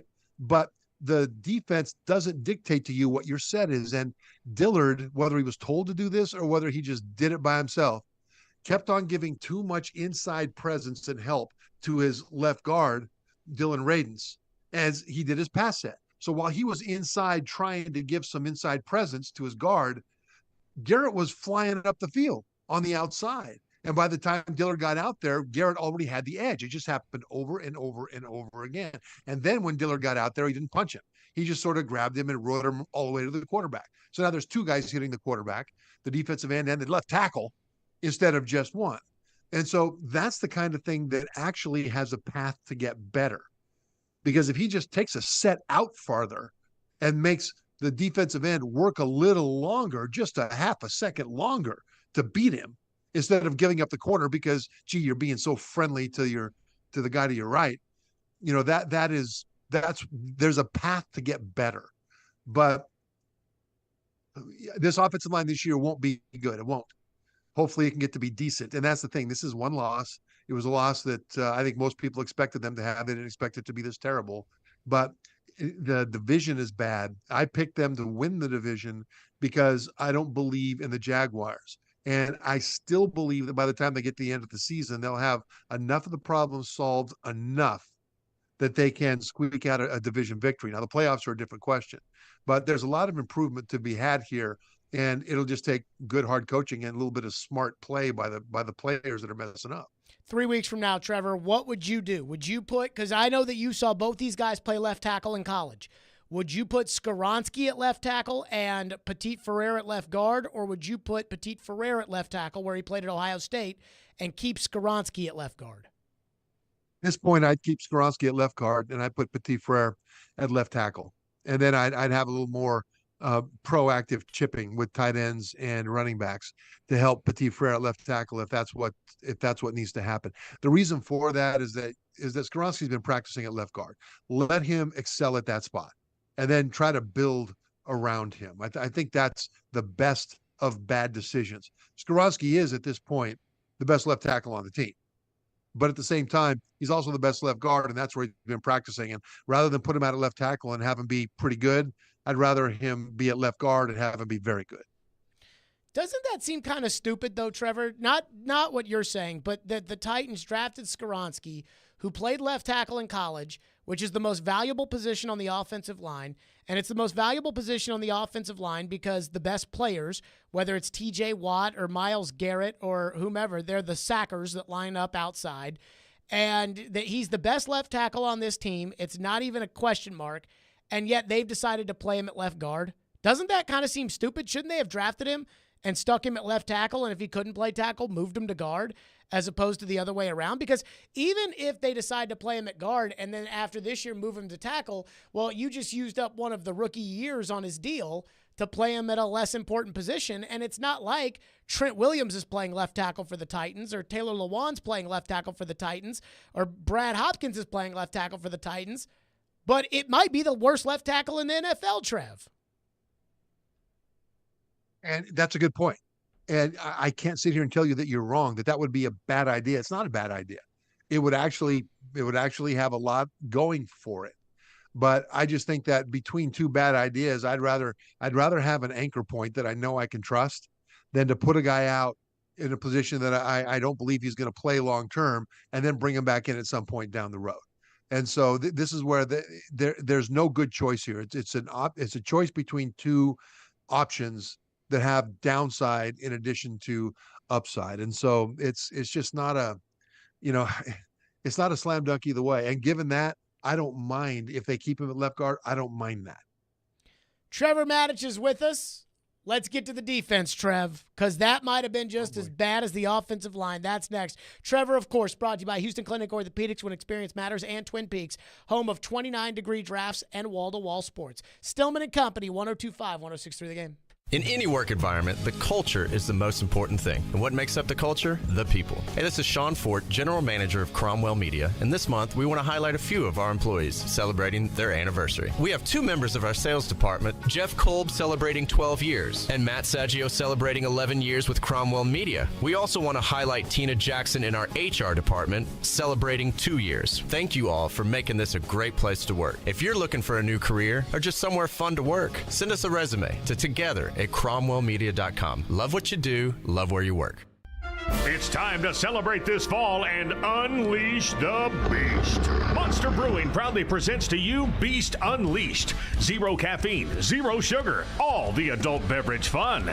The Beast is unleashed with great taste, bold familiar flavors, and 6% alcohol. Go wild with Mean Green, White Haze, Peach Perfect, and Scary Berries. Don't fear the Beast. Enjoy Beast Unleashed at your next tailgate or football party. Drink responsibly. Must be 21 and over. Hey guys, it's Mike from Newton Chevrolet GMC in Shelbyville. It's finally football season in Tennessee, which means sweaters, tailgates, and pumpkin spice lattes. Wait, it's still almost 90 degrees outside. Where's the fall weather? I guess we'll just have to keep waiting and sweating it out, even at football games for now. But don't wait on cooler temps to commit to making sure your car's running smoothly, even if you're still running the AC. It might be time to check the oil, all the fluid levels, and just a basic once-over to make sure that when the weather finally does cool off, you won't be left out in the cold, literally or figuratively.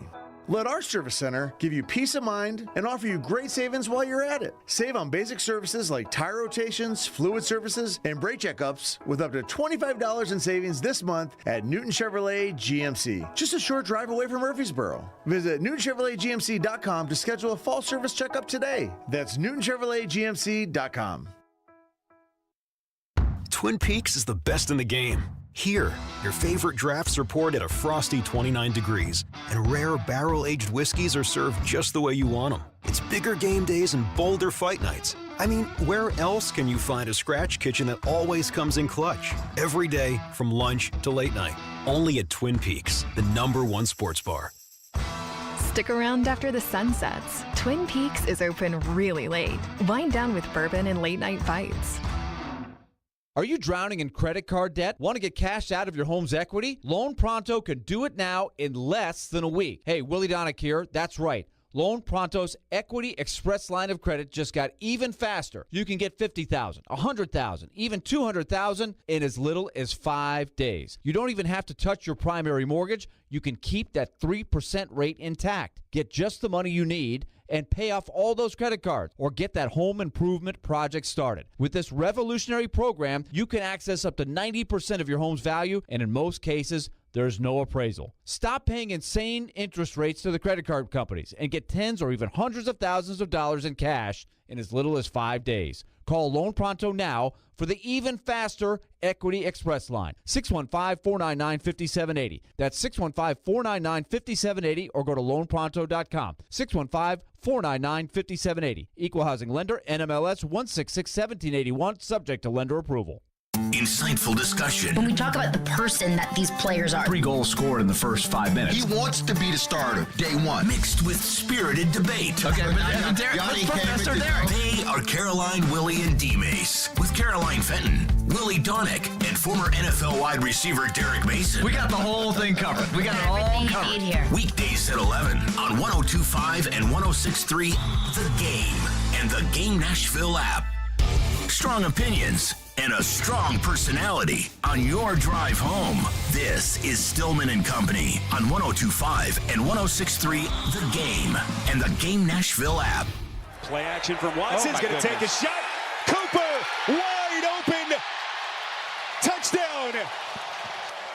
Watson to Cooper for the knockout strike. Spear, I'm sorry. It's bad defense.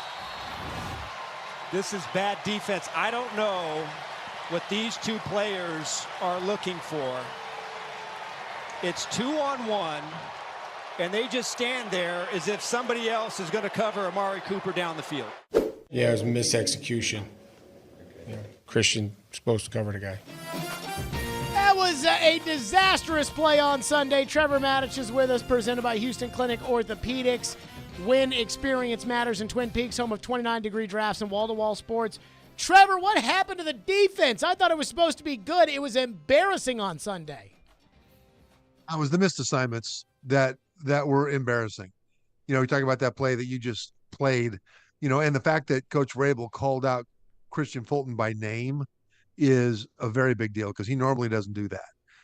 There's times when he really should be calling out players, pointing out players, but he doesn't. And it's interesting that he did call out Christian Fulton there. Like he never said, Andre Dillard was horrible and he couldn't block Myles Garrett and all this other stuff. He just said we need to do a better job blocking, right? He didn't say exactly what happened on that 3rd and 10 at the end of the second half where they didn't chip Myles Garrett coming off the left. Was it a missed assignment? Was it not? On this one, they called out Christian Fulton, called him out. And so that's interesting to me. What ends up happening a lot of times when you've got a defense that's good, and this defense is overall quite good. They give up a lot of passing yards, but overall, from a point standpoint, they are generally in position to hold the score down. But in this particular situation, I think they tried too hard. I think they realized early on that the offense wasn't going to help them. If this team was going to win, the defense would have to get it done. They would have to take chances and try to go after the football. They'd have to take chances and try to jump routes and things like that. And in doing so, they got away from their discipline. And in getting away from their discipline, they gave up a bunch of big plays to the Browns. And on a day when all those things went wrong, they still only gave up 3 touchdowns. And that in and of itself is kind of a minor miracle. But it would have been a lot better than that had they not tried too hard and ended up blowing those assignments. Well, how did they miss all those sacks in the backfield to Watson? Simmons missed one, Key missed one, Alshire missed one, Hooker missed one. And, I mean, we're talking about massive sacks, 3rd downs. One would have knocked him out of field goal range. Another would have had him punting at the 21. How does that happen, Trevor? It's a good quarterback. I'm not ready to be too down on this defensive front. I think they're very good. And could they have slowed down a little bit and secured the sack rather than try to get a big hit, things like that? Yeah. They could have done that. They should have done that. But at the same time, you've got to give some credit to Watson because Watson right now as a passer still isn't very good. He had a good statistical game passing against the Titans, but the Titans really helped him out with that.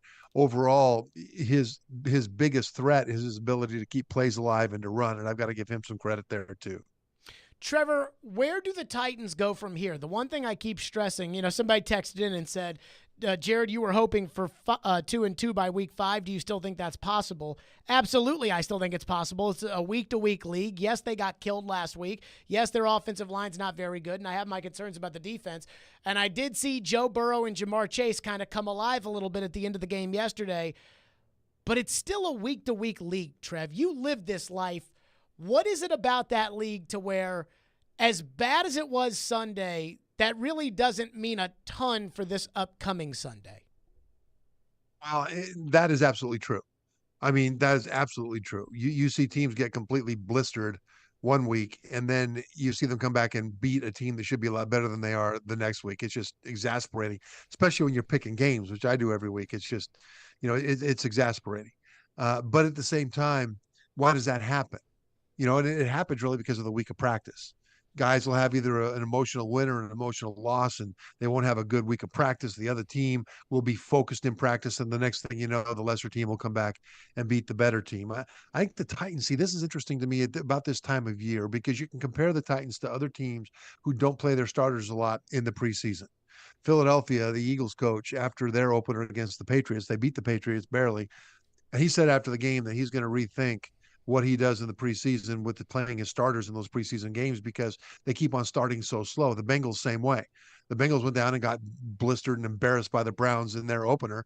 And their coach was talking about how, in the preseason, they don't play their starters very much. So it takes a few games for them to get up to speed, right? Well, the Eagles are up to speed now. It looks like the Bengals are starting to come alive, and it looks like the Titans are taking a step back in the opposite direction. So in order for them to get to be 2-2, they've got to beat Cincinnati, right? And Cincinnati is very beatable. But at the same time, they're only beatable if the Titans execute. And they didn't execute on either side of the ball. It was a debacle of mental errors that caused this thing to turn into such a blowout. And that's the first thing they need to fix. Would you bench Andre Dillard and put somebody else at left tackle against Trey Hendrickson? Or would you give Andre Dillard a bunch of help on Sunday? I'd give him more help. I'd chip with the tight end. I'd chip with the running back. I'd understand that I'm going to lose the guy out in the pass pattern if I do that, at least early. Can you do that chip every and then play? Leak out as an outlet, but what's that? Can you do that every play? You can do it a lot, but you don't do it necessarily every play. But it disrupts the rest of it. That's why the receivers that are remaining need to win. They need to win, and this is where DeAndre Hopkins is at his best when he has such strong hands. He wins contested balls. He's going to need to do that. Treylon Burks is going to have to be a whole lot better at being reliable at finishing plays and catching the ball. Chigakonkwo, he has tremendous speed for a tight end. He's usually has the potential to be a matchup advantage for the Titans. Hasn't been that yet. He needs to step up because we could say all day we just need to block him, right? And I think that's just coach speak from Mike Vrabel. I never mind when a coach like Mike Vrabel obfuscates and even flat out lies to the media. I mean, and doesn't give them what they want to have. It doesn't bother me at all. What happens behind closed doors is what matters. But there's no way in the world, no matter what he says in the press conference, that this offensive line is going to be able to block much better, right? They can get better, but Andre Dillard is going to be a serious liability. So now what do you do? Other guys need to step up and just win. They need to be superior in their matchup, and that's what's going to happen for them to beat the Bengals. Can you chip every play? No, but you can chip an awful lot. You can chip an awful lot. Couple of college thoughts for you, Trevor. Trevor Mattis, presented by Twin Peaks and Houston Clinic Orthopedics. How about Will Stein, the offensive coordinator at Oregon, hanging all those points on Deion? You know what? It was, you could see it coming a mile away. You could see it because of attitude where Oregon didn't like it that Colorado was getting all the love and Oregon was not getting much love. And even Bo Nix, they've got a huge Heisman campaign, PR campaign out there for their quarterback, Nix. And it's bodacious. It's all over everything. And nobody's talking about it as a Heisman candidate because Michael Penix Jr. is having so much success up there in Washington and other players as well, including Shedeur Sanders of Colorado. So they wanted to make a statement here. And I loved what their head coach, Dan Lanning, did in the pregame speech, where he said to his team, they, meaning Colorado, are fighting for clicks. We are fighting for wins. Somehow he managed to make his team think that they were underdogs in some way in this game, that they were being slighted and disrespected in this game, and they went out and played like it. Now, the matchup side of it was that Colorado can't play defense and they can't run the ball and they can't protect the quarterback. What they've got is an all-timer of a quarterback that if he has any time at all, can make magic happen. But against Oregon, he didn't have any time at all. And I expect that to be pretty similar against USC coming up. Okay, I thought it was a coach off with Notre Dame, Ohio State. Who could coach worse? And I think in the end, when you have 10 players on the field on a play at the 1-yard line, that's pretty bad coaching, Trevor. Well, it was bad coaching because they didn't notice there were 10 guys, and it was bad coaching because they didn't know what to do then. There was a 3rd and 19 on the 22-yard line. They threw the ball with 15 seconds to go. Ohio State throws the ball down to the 1-yard line. They run down and spike the ball. Then Notre Dame calls their last timeout. Right? 11 defenders for Notre Dame came off the field to the sideline to talk about it. 10 defenders went back onto the field. And nobody noticed for that first play, which was an incomplete pass. Now there's 3 seconds to go. They didn't want to, risk a penalty by trying to run a guy out there for some reason. So, Ohio State ran the ball right into the gap where the missing defender was and made the game-winning touchdown just by inches. But what should have happened is the Notre Dame players should have noticed that there wasn't a guy there, and they should have just went over and picked up the football, handed it to the ref. That would have been delay a game. They would have moved the ball, half a yard closer, but at least then they would have had time to sub in.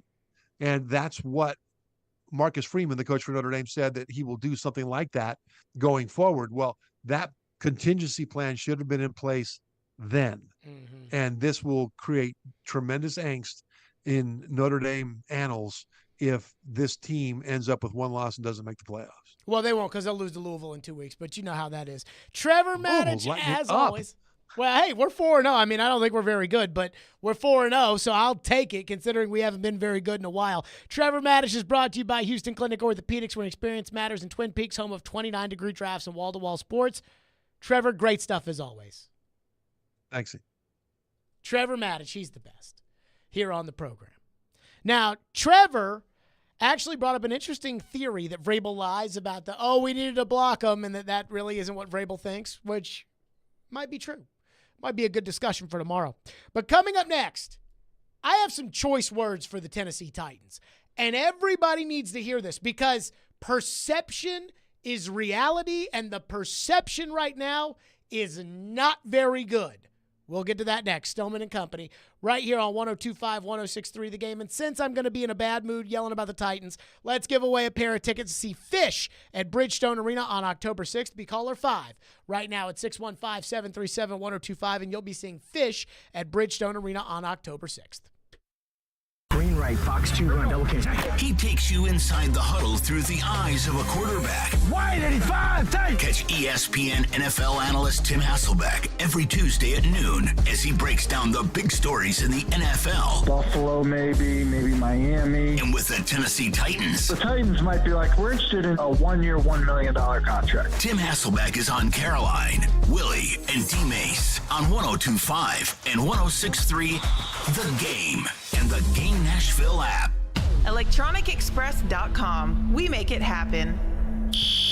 Attention all fire protection, commercial plumbing, and HVAC experts. Jarrett Companies are looking for experienced field technicians like you. Tired of working for your large corporate employer? Work for a company where you're more than just a number. Jarrett's Fire Protection, commercial plumbing, and HVAC divisions are owned and operated by Nashville natives who want you to grow with their amazing team. Hi, I'm Jason Jarrett, owner of Jarrett Companies. I'm looking to hire experienced experts and will offer a sign-on bonus of up to $5,000 for certified professionals. In addition to our great benefits that include a 401k match, PTO, and top pay with annual bonuses, we'll also provide you with top-of-the-line tools, trucks, and equipment that you need to grow your career. Our customer base is large and our business is booming with many opportunities for advancement. Give us a call or go online to JarrettCompaniesInc.com and apply today to become a member of our family and protect our community. That's JARRETT CompaniesInc.com. Jarrett Companies, where we are above and beyond industry standards.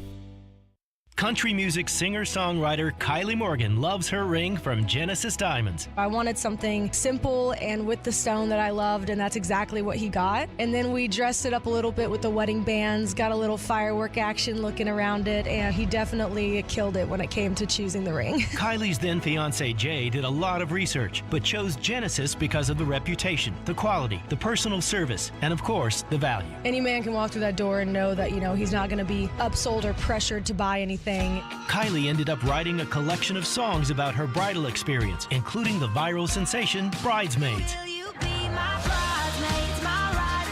I had at least 1,000 DMs asking from future brides where I got my ring, who I worked with because of the viral song. I think everyone kind of just looked at me as the person to ask. And Kylie's advice to all those girls? Go to Genesis. It's been a great experience, and they'll take care of you. Genesis Diamonds, Green Hills, and Cool Springs. At the Home Depot, Saturdays are about two things: the one-of-a-kind wood-fired flavor of a Traeger Ironwood XL grill and football. That's right, Desmond Howard. Get fired up for the game in just a tap with Traeger's intuitive touchscreen. Then throw on your favorites and monitor the grill from anywhere with Wi-Fi technology. So you spend less time staring at the grill, which means more time for football. Upgrade your Saturday with Traeger and the Home Depot. How doers get more done. Now, your Game Center update. The Nashville Predators began their preseason yesterday with a doubleheader down in Florida. Head coach Andrew Brunette spoke afterwards about his takeaways from the two games. Well, it's good to get my eyes on a lot of different players and still kind of familiarizing myself with everyone. These are tough games to get too worked up about, but I think I looked at it more as a learning experience. We got some good things on film, and I thought we did some good things at different parts of both games. I really liked our second game. The Preds are next in action tomorrow night at Bridgestone Arena when they host Tampa Bay. You can hear all the action with pregame beginning at 6 o'clock right here on your home of Smashville, 102.5, 106.3 The Game. The Tennessee Titans will be looking to bounce back this week after falling to the Cleveland Browns 27-3 on Sunday. The loss drops the Titans' record to 1-2 on the season. The Titans made some roster moves today, placing running back Julius Chestnut and safety Mike Brown on injured reserve. Offensive lineman Justin Murray has been promoted to the active roster from the practice squad. Wide receiver Shai Smith and linebacker Otis Reese were added to the practice squad. Next up for the Titans will be the Cincinnati Bengals as they welcome Joe Burrow and company to town. Since he was in action last night and took down the Rams on Monday Night Football, Burrow said post-game he made it through without any setbacks to his ailing calf. From the Game Nashville studios, this is Ian Safar. Live from the Hiller Plumbing, Heating, Cooling, and Electrical Studios. WP WPRT FM Pegram, WPUZ HD2 Laverne. Nashville's exclusive home for the Nashville Predators. 102.5 and 106.3. 79-52 Vanderbilt. I think he's got a coach Shot by Sherrill. You're going to see more moves. The Game. A Cromwell Media Station. Where you have a voice. He had a competent coaching staff. You just play terrible and you keep playing. And we have strong opinions. What a whiny freaking crybaby response. This is Stillman and Company with Jared Stillman on Nashville's best sports talk, 102.5 and 106.3 The Game and the Game Nashville app. Stillman and Company, 102.5, 106.3 The Game, streaming live on Twitter, Twitch, YouTube, and Facebook live from the Hiller Plumbing, Heating, Cooling, and Electrical Studios. I have some very choice words for the Titans, but first I have to chastise Ian in that update. On Sunday, the Titans play the Bengals. Anytime somebody says Bengals, it drives me. It's Bengals. There's an E, not an A. Bengals. Bengals. Much better. Okay, thanks. Bengals. No Bengals. On Sunday, they play the Bengals, Caroline. All right. Just like, when you're about to get called into the office and someone's like, they joke around a little bit, close the door. Go ahead, close the door. Because we got some talking we need to do when it comes to the Titans. Now, I think this is a long season, and I by no means think the season is over. And I by no means think, somebody texted in and said, do you think that the Titans have any chance of winning on Sunday? Yeah, I do. I don't think it's a great chance, but I do think they have a chance to win on Sunday. And I wouldn't be surprised if they do win on Sunday. But right now, let's address where the Titans are. This is a Tuesday. Normally this is a Monday show, but we were off the air yesterday, so we're treating it like a Monday. So we're still fixated on the Browns game. And sometimes I think smelling the roses, even when they ain't pretty, sometimes that's what a team needs. And so I'm going to lay this out for the Titans. And my guess is they're probably going to hear this. Right now, the Tennessee Titans are a bunch of losers. This is the NFL. Bill Parcells used to always say, you are what your record says you are. And the Titans have lost 9 of their last 10. Nobody was predicting you to win before the season. Nobody thinks you're going to win anything now. You're an underdog in almost every game you play. But I think we can take it a step further. On Monday, I was at ESPN.com, and there was an article on the front page. When should the Titans bench Ryan Tannehill? So regardless of what I think, the perception is that Ryan Tannehill sucks. Everybody's looking at the stat line saying, oh boy, they only threw for 104 yards against Cleveland. How much longer until they turn it over to Will Levis? So, again, perception is reality. And right now, everybody thinks Tannehill sucks. Everybody thinks that he's a dead man walking and that Will Levis is ultimately going to take over. Andre Dillard, the perception of you is that you are a bust. That the Eagles shouldn't have drafted you in the first round in 2019. That there's a reason why Philly never started you, and there's a reason why Philadelphia just let you go. There's a reason why Philadelphia took a rugby player who had never played a snap of football and put him at left tackle before they put you at left tackle. And now the perception is that the Titans should have never signed you. They were just breaking it down on NFL Live, how Myles Garrett got all his sacks on Andre Dillard. So you need to hear this. Right now, you are a loser. That's just, again, reality where we sit today. Nobody except New England and you wanted DeAndre Hopkins. Your general manager tried to shop Derrick Henry this offseason, and nobody wanted him. Jeffrey Simmons is the guy around here that everybody brags about. Everybody says, hey, that's our guy. Big Jeff, he's going to go out there. He's going to get it done. Do you know that Jeffrey Simmons has never been named an All-Pro in the NFL? And I hear all this talk about how, well, he might be better than Chris Jones, or he might be better than Quinnen Williams, or he might be better than... We saw an All-Pro on Sunday. Myles Garrett is an All-Pro. TJ Watt is an All-Pro. Chris Jones, 15 sacks last year. He's an all-pro. Simmons, who's never had 10 sacks in a season, right now is not a great player. He's a very good player. So is Daron Payne. Are you Daron Payne or are you an elite player in this game? Because right now, the perception is that you're not.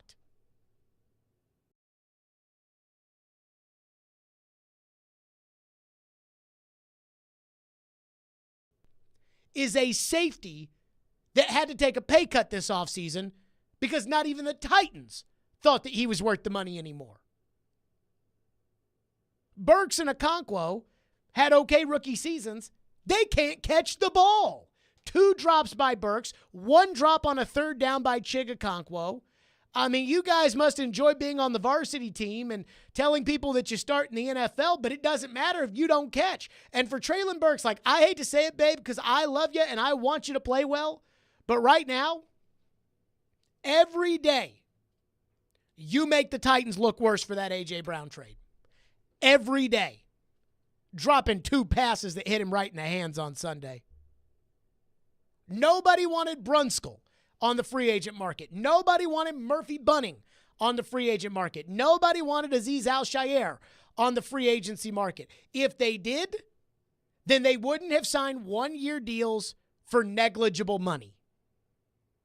If they were really desired players, they would have signed for real cash, like Nate Davis did with the Chicago Bears. Nobody wanted those guys.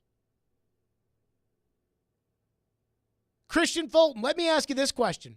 What's the going rate on the free agent market for a corner who can't cover anybody without getting called for pass interference and has a bad hamstring? And I hope Fulton notices that when he doesn't play, they win. So he didn't play against the Chargers. They won. He played against the Saints and gave up a ball over his head that cost him the game, and he played against the Browns, and he got absolutely worked. And the only reason it wasn't worse is because the referees blew dead another touchdown that he would have given up to Amari Cooper. Now to the coach. The coach gets up there after every loss and says, got to play better, got to coach better. But the coach, throughout his tenure here, has always found a way to avoid blame. It has always been Mariota's fault. It has always been John Robinson's fault. It has always been Tannehill's fault. He even got off scot-free on bringing Todd Downing back and having a miserable season last year. But the head coach has won 1 of his last 10. In fact, he got a free pass for everything that went down last season and was given more power. But when John Robinson was fired, Mike Vrabel was 48-29. He's 49-36. Given more power? Boy, I tell you, he really fixed that offensive line. So if you really think that the perception of the Titans, if you really think, like, I think this is a long season. I think they can get better. I think they can be more consistent. But right now, we got to keep it real. And that's what real is for this team. That's how everybody else views you. Everybody else views you like you're one of the most terrible teams in the league. And they're doing it with their wallets, not ownership. Everybody said Titans ownership was cheap when A.J. Brown got traded. And I defended ownership. I said that's not about the money. They were willing to pay the money. It was about the relationship. It was about the attitude. It was about the Twitter. It was about the knees. It was about Burks. But it's hard to compete with teams that spend $65 million more on their football team than you do. I have to believe the reason that you have a discount offensive line is because you're not willing to pay for Orlando Brown or Mike McGlinchey or Ben Powers. You weren't even willing to pay for George Fant at $4 million. The Browns spend $108 million on their defense this season, and you spend $75 million on your offense. Who's supposed to win those games? I told you guys at the Combine, I was hearing word that the Titans were not going to be spending any money in free agency this year. And the Titans played it poor, and that you get what you pay for in life. Then they turned around and found $12.5 million to sign DeAndre Hopkins. The Titans shouldn't be towards the bottom of the league in payroll, but for some reason they are. And by the way, it should also be noted, you're getting $1.2 billion of our money to build a new stadium. So are you putting your best foot forward? Are you doing what's best for these fans who are paying that tab? Are you doing what's best for them? To fix this, where you've lost, again, 9 of your last 10. So right now, but this isn't Jared Stillman's opinion. This isn't, a Jared wants to hammer the tie. This is Jared is just, again, smell the coffee. The Titans are a bunch of losers right now. And I hope they hear this loud and clear, because if not, they're fooling themselves. Just like they fooled themselves when they thought they could pass block Myles Garrett with Andre Dillard. You were never going to be able to do that. To your phones next, 615-737-1025. And the one thing that bothers me truly about Vrabel's Monday press conference after that debacle on Sunday, we'll hit that next as well. Stillman and Company, 102.5, 106.3 The Game. He breaks down every game. The players are still going to be fine. And knows the ins and outs of the two-tone blue. They deal with their own position coaches. He is ESPN NFL Nation Titans reporter Teron Davenport. It's clear what he's doing. TD joins every Monday at 1, Thursdays at 3, Friday mornings at 8, and anytime on the Talkin' with TD podcast. I think that's really cool how he could show both sides. TD is on 102.5 and 106.3 The Game and the Game Nashville app.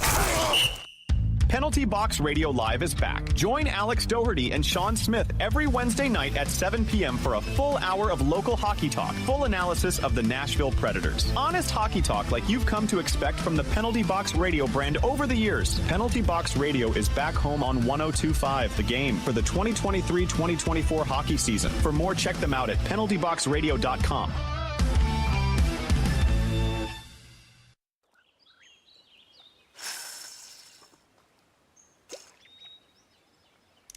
For the love of Tennessee at dawn.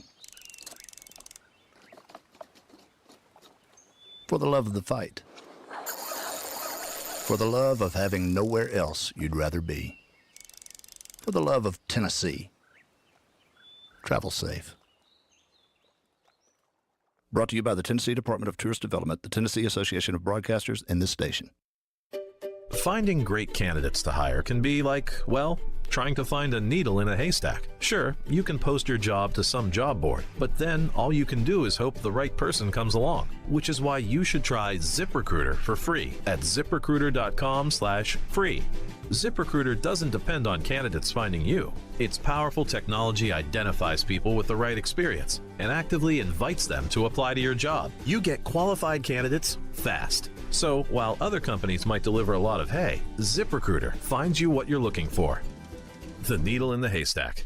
4 out of 5 employers who post a job on ZipRecruiter get a quality candidate through the site within the first day. ZipRecruiter, the smartest way to hire. And right now, you can try ZipRecruiter for free. That's right, free. Just go to this exclusive web address, ZipRecruiter.com/free. That's ZipRecruiter.com/free. ZipRecruiter.com/free.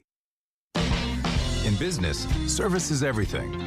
Cintas delivers what you need to better serve your customers. Whether it's freshly laundered work apparel for almost any job imaginable, tested and inspected fire protection systems, first aid and safety supplies, on-site AED training, or mops and restroom products, stocked and ready when you need them. Better work days happen together. So visit Cintas.com. Oh, I'm ready! And get ready for the workday.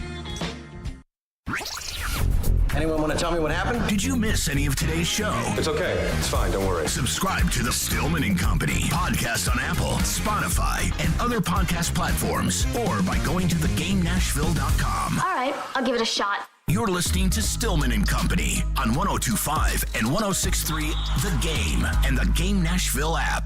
After the game, when you gathered the guys around, what was your primary message that you wanted them to take away? Well, that this is, when you play like that, you're gonna lose. You're gonna get beat. So we have to understand that. We have to realize why it is, that we lost, and also realize that you can define your culture by what you look like when things aren't great, when things don't go well. And yesterday they didn't go very well, and we'll find out, what kind of football team we have this week, and what kind of individuals, what type of people we have here, which I believe in, and who we are. So, that was my message. It was, wouldn't have a whole lot to say, give them all credit, get back to work, and don't think that anybody did enough to help us win. There you go. That was Vrabel. I listened to his press conference yesterday, and I just felt like Vrabel doesn't have the answers. I'm worried that he doesn't have the answers. I'm worried that he doesn't think he did anything wrong in the game on Sunday, and I'm worried that he thinks he doesn't have the answers. By the way, good question from TD there. TD does want everybody to know that it was not his article. It was Dan Graziano at ESPN who wrote the "Is it time to bench Tannehill" article that was at ESPN.com. It was not TD's. And I do understand why TD would want people to know, hey, I didn't write that. Because as I said earlier today, this is not Tannehill's fault, and this is not Henry's fault. I guess people want Malik Willis back there so he can just run away from the pass rush when it comes. I'm not sure it works that way. So they can lose every game? Yeah. And then they can get Caleb Williams? He can just run backwards a little bit, and I'm not sure it works like that. And then stick him behind this line with Andre Dillard and see what happens? See if he can do a quick read. Poor Malik. Look, if they're going to switch to quarterback, they're going to switch to Levis. That's who they're going to switch to. He's the future at quarterback as of right now. But I am worried Vrabel doesn't have the answers. And I'm worried because if Vrabel had the answers, and I'll say this, I know it's a long season.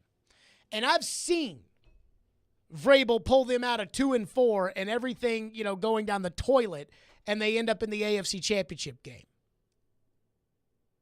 But times were different then. Well, that was a special set of circumstances. But it's almost like if Vrabel had the answers, wouldn't he have figured it out between now and November of last year when all this started? This 9 out of 10. And then on Sunday, they just played with the worst discipline on defense I think I've ever seen a Mike Vrabel team play with. Fulton just lets a guy run right by him for a touchdown. Azeez Al-Shaair tries to jump a slant, so they throw a ball to a wide-open running back in the end zone. Fulton gets lucky that they don't call him or that they don't get another touchdown on him because the referees blow the play dead on the sideline. They have 5 cracks at the quarterback, and they don't sack him. It's like weird Houston Watson flashbacks there. But those throws weren't. The missing the tackles part kind of was. Maybe a little bit. But the throws, I could have made those throws. I'm not sure Watson made any spectacular throws, but it looked like at times the Titans used to be able to get Watson, and he would run around, scramble, and find Hopkins. But I don't give Watson credit for that. They had him squared up, and they didn't bring him down. It almost feels like some type of, almost like a Titans mental block. Derrick Henry's not playing quarterback for them. So I got to tell you, if I was to have this talk with Vrabel, I'd say, hey, man, I remember what you did in 2019. But I'm losing faith. And I'm losing faith fast. Phone line driven by WilsonCountyHyundai.com. Adam in Portland is up next. Adam, go ahead. I haven't listened to a bit of sports talk, I'll say, since the game. This is, the last 20, 30 minutes I've listened to. I could already tell you, I'm a little sick of what you're saying, Jared, because I feel like you're giving him a pass. Vrabel? And you're giving Tannehill a pass. You're what was Tannehill's fault on Sunday? Jesus Christ, Jared, don't cut me off.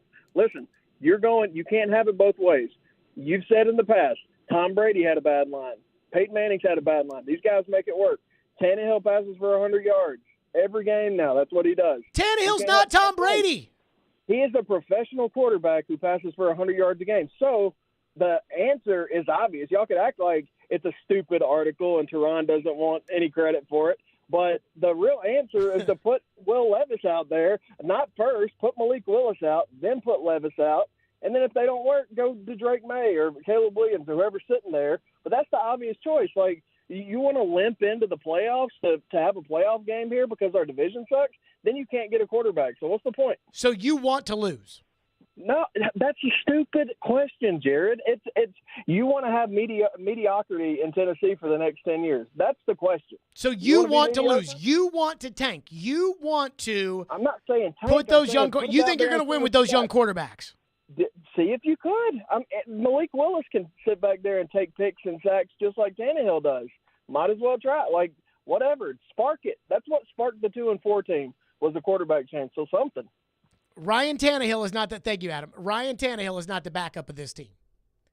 And again, the 2-4 team, it's funny because there was a shot. I don't know if you saw this or not during the game on Sunday. There was a shot where Vrabel was on the sideline. You know, they had screwed something up. And Vrabel did this number right here where he's like bent over at the waist, and he had, I call it the constipation look on his face that he had in that Denver game in 2019 where he was like, again, had his legs like bent out and was bent over at the waist, and just the look on his face was immense pain. And he had that look during the game. The difference is, in that game, it was clearly Marcus. Like, the ball was going 8 yards over guys' heads. Tannehill throws the ball 35 yards down the field, hits Traylon Burks in the hand, and just pops out. That's not Tannehill's fault. Tannehill got sacked on 3rd down, which cost them 3 points before halftime. And I think TD said it was 2.7 seconds, one of the fastest sacks in the NFL. So Tannehill gets sacked on one of the fastest sacks in the league this year on the blind side, and you want to blame him. And you're sitting there saying, well, Tom Brady, he finds a way. Tannehill's not Tom Brady. I don't know if you guys have noticed that or not. Ryan Tannehill is not Tom Brady, and outside of the fact that we wanted Tannehill over Brady that one winter of 2020, nobody has ever claimed that he is. But this is not Tannehill's fault. And you know what I will say? When you say you're giving somebody a pass, I always feel like that is implying that the person doesn't deserve a pass, right? Like, I'm giving you a pass. Like, if you're somebody who is friends with O.J. Simpson, right? Like, you're giving O.J. Simpson a pass for the fact that he killed Nicole Brown and Ron Goldman. You're giving him a pass. Because for the most part, we all know he did it. And so, I like O.J. He's a good friend or whatever, which I don't think. I don't know O.J. But that's what that is. I'm not giving Tannehill a pass because I don't think Tannehill did anything wrong Sunday. I think Tannehill played well in spite of the fact he was getting the crap kicked out of him because he's got a line that can't block, and he's got a coach that just is going to let Myles Garrett single up and go kill him. And I feel the same way about Henry. Henry's carrying the ball. I think they had a stat that Henry had to gain 20 yards after contact in order to gain 32 total yards or something ridiculous like that.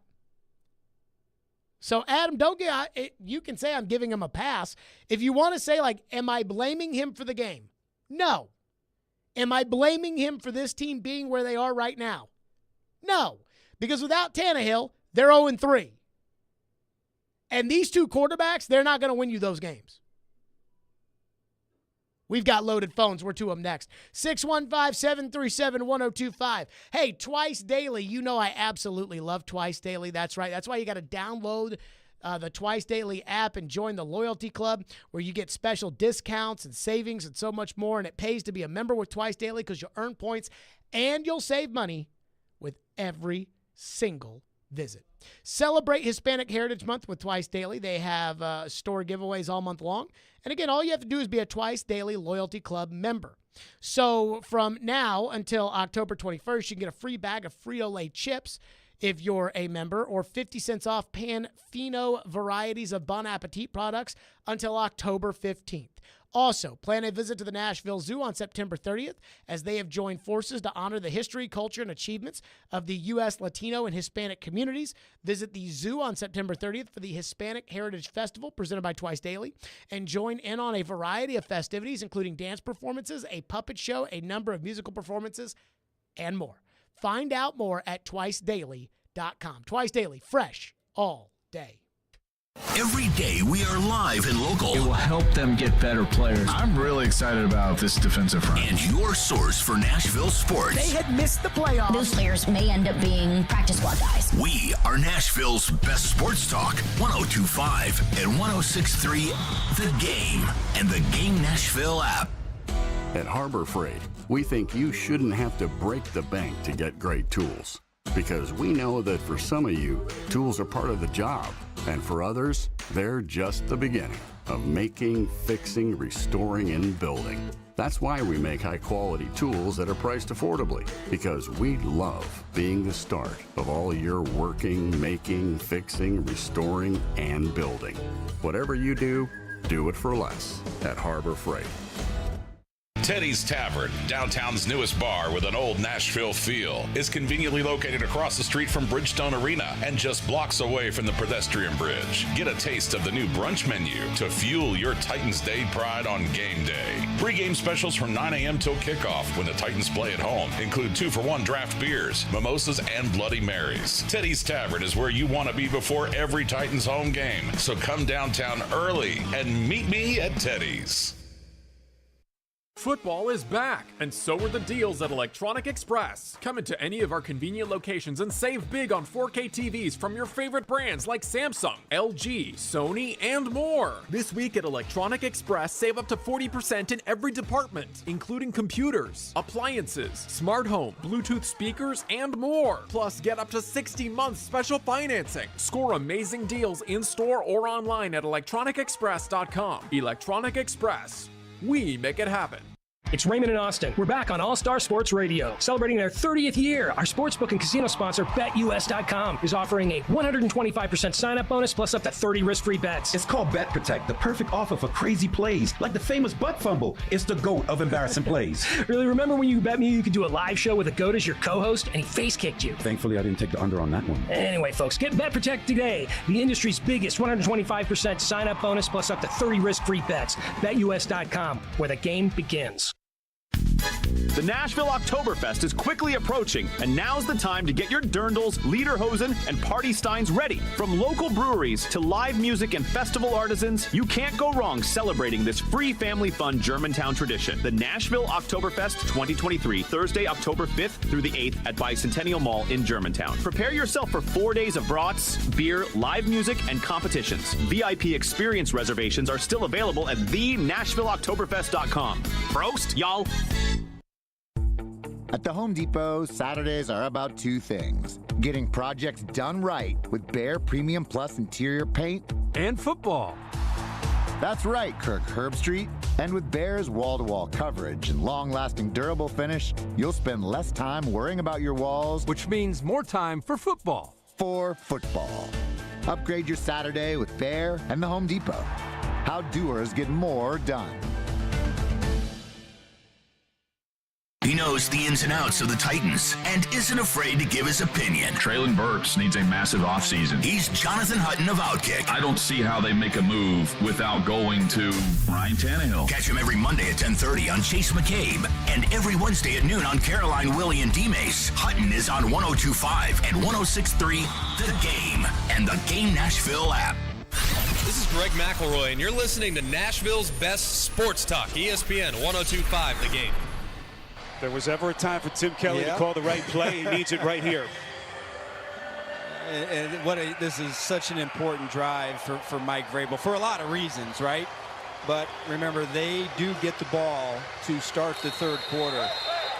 And what a way if they're able to put this in and try to get 6.7 points out of this drive after a really tough first half. Excellent 2-minute drill. On 3rd and 10, Garrett burying Tannehill. Well, this is combination of just speed and power. What a play, and Tennessee doesn't even get a chance to kick the field goal. Disaster for the Titans as they come up empty. Just, Dillard on Garrett, absolutely no chance. And what could have been just a great way to go into halftime, to walk away with no points. Boy, that's got to be disappointing for Mike Vrabel. It was very disappointing for Jared Stillman on Sunday. Joey texts in, our phone line's driven by WilsonCountyHonda.com, and says, Jared, I'm with you on Tannehill being minimally responsible, but the real question is, what on earth do they do? Blow the team up for draft picks, put in the backup quarterback, fire the coaches? How can the Titans become better this season? And I would say this week against the Bengals, do not leave Andre Dillard on an island with Trey Hendrickson. That would be where I would start that. That would be first. And then secondly, the defense just played with no focus on Sunday. And I would like to know where that came from, because it wasn't one guy, right? Simmons missed a sack. Al-Shaair missed a sack. Key missed 2 sacks. Hooker missed a sack. Fulton got burned in coverage 3 times. Murphy Bunting got 2 penalties on a 3rd down and a 4th down. I'm trying to think of who all screwed up in this game. Like, it was Danico Autry, Tier Tart, Jack Gibbons, and everybody else. And it wasn't just, that they got beat. It was, Christian Fulton and Amani Hooker just let Amari Cooper run right into the end zone for a touchdown. So, that's the first thing you can do, is figure out what's wrong with the defense. But the second thing is, you're going to have to protect better. And I don't mean like the guys are going to have to bow up and stop. You're going to have to give Andre Dillard some help. Trevor actually had an interesting take on that sack of Tannehill before the half, basically blaming Tajay Spears for it, which I have not heard from another soul, but I wouldn't rule it out.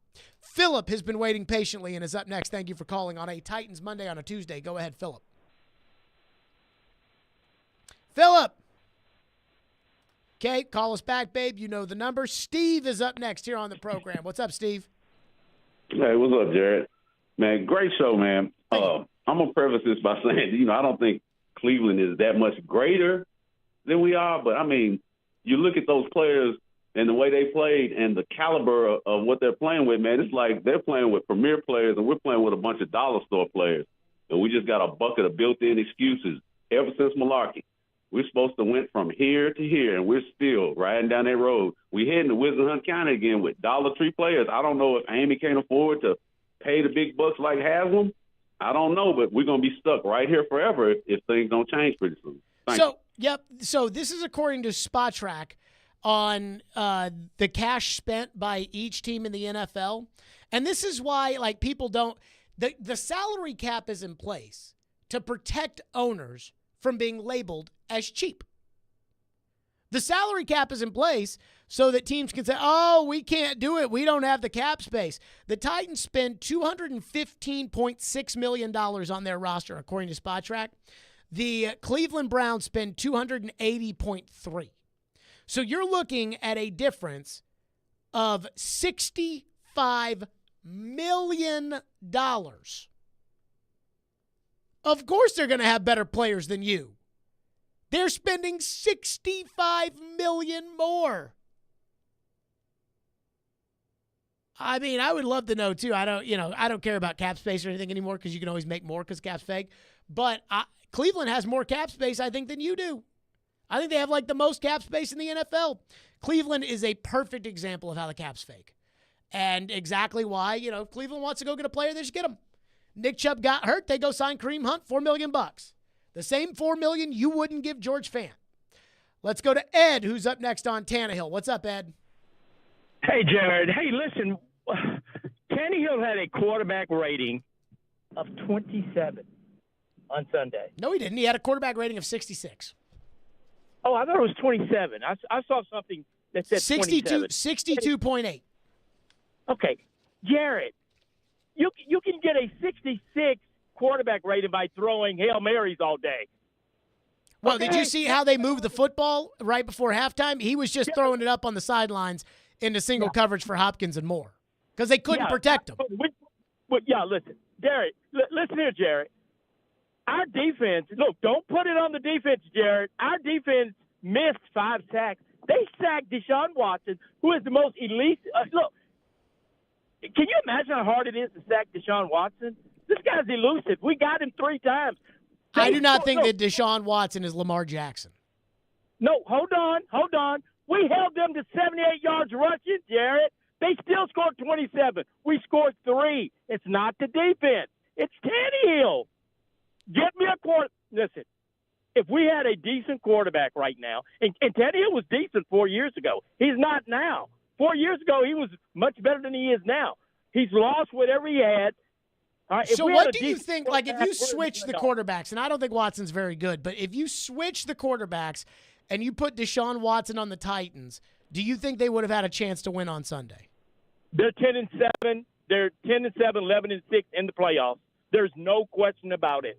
Hey, there is absolutely no, and it doesn't have to be Deshaun. There's probably 7 or 8 other quarterbacks on the AFC side that could do the same. And I'm not even talking about Mahomes or the guy in Buffalo. You can give me, look, Tannehill is equal to Zach Wilson. I mean, that's ridiculous. That's ridiculous.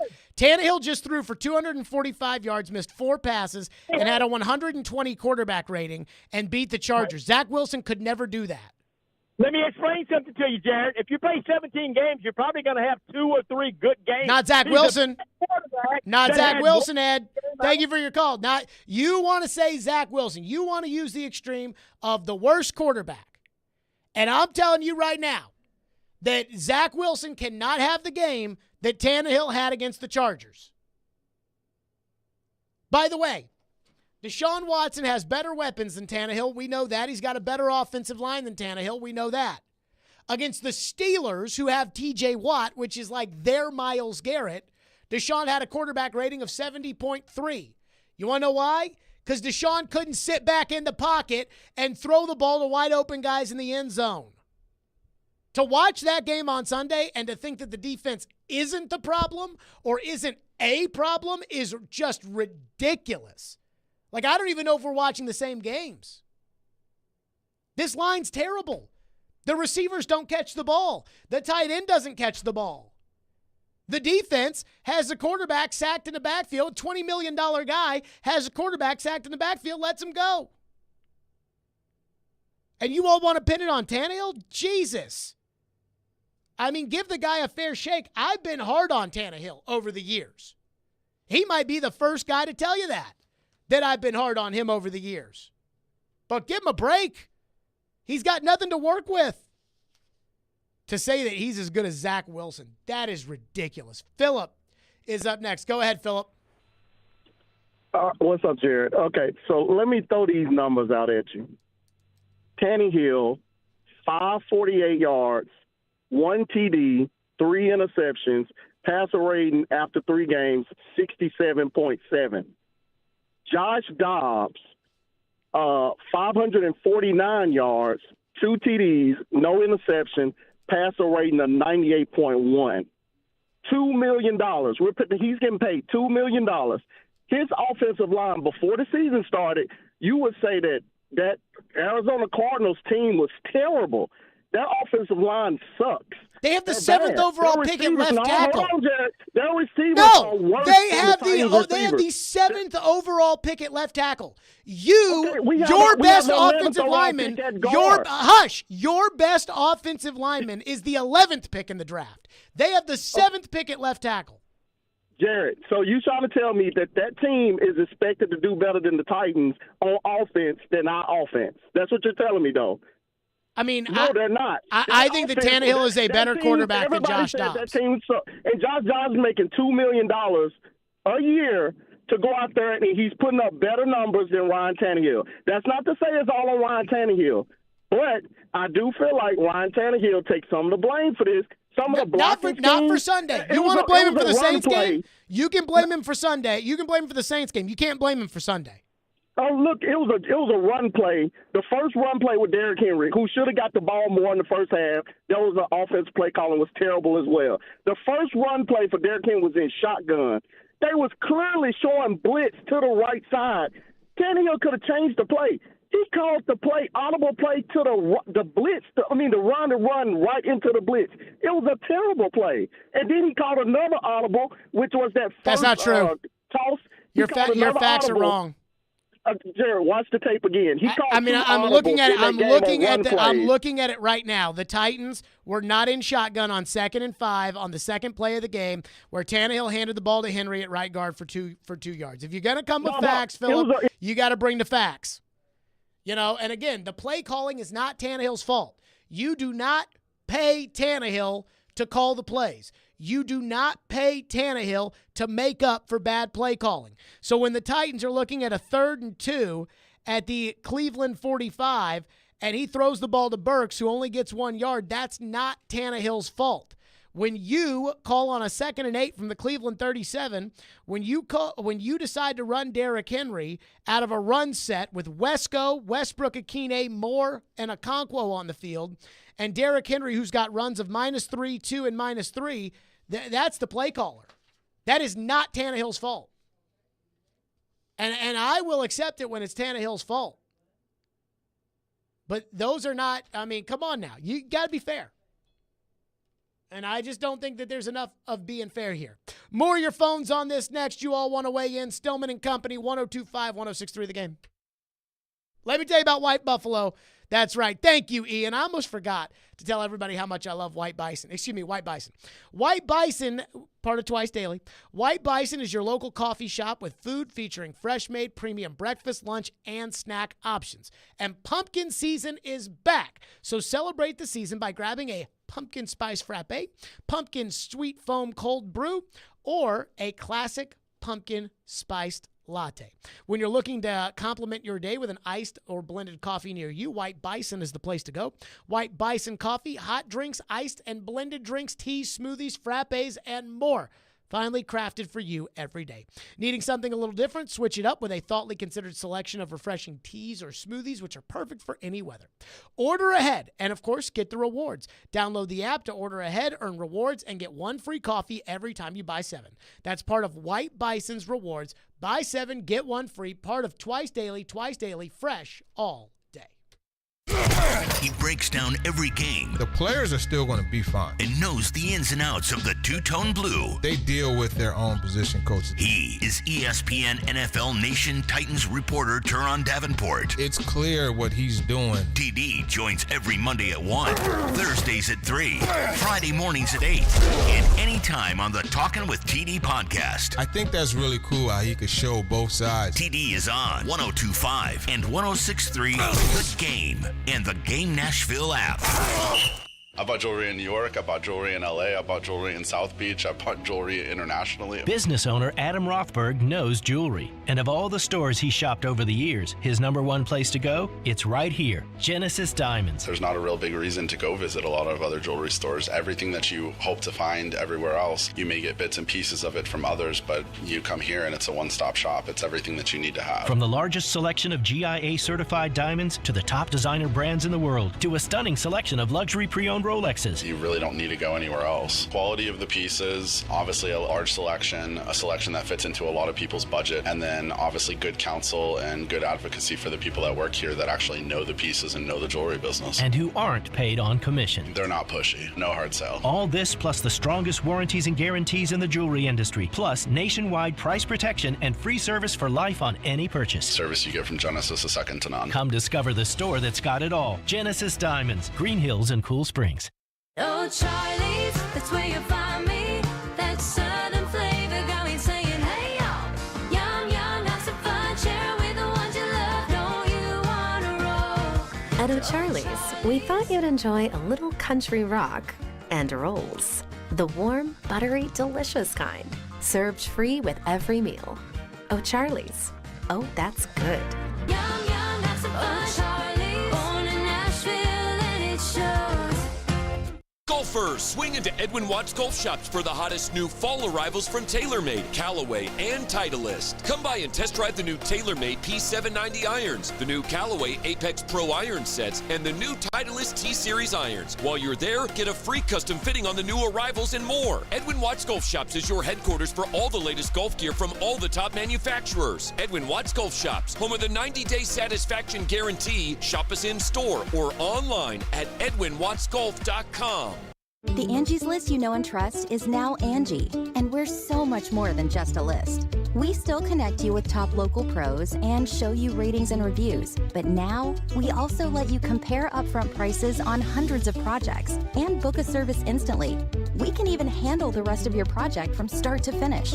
So remember, Angie's List is now Angie, and we're here to get your job done right. Get started at Angie.com. That's ANGI, or download the app today.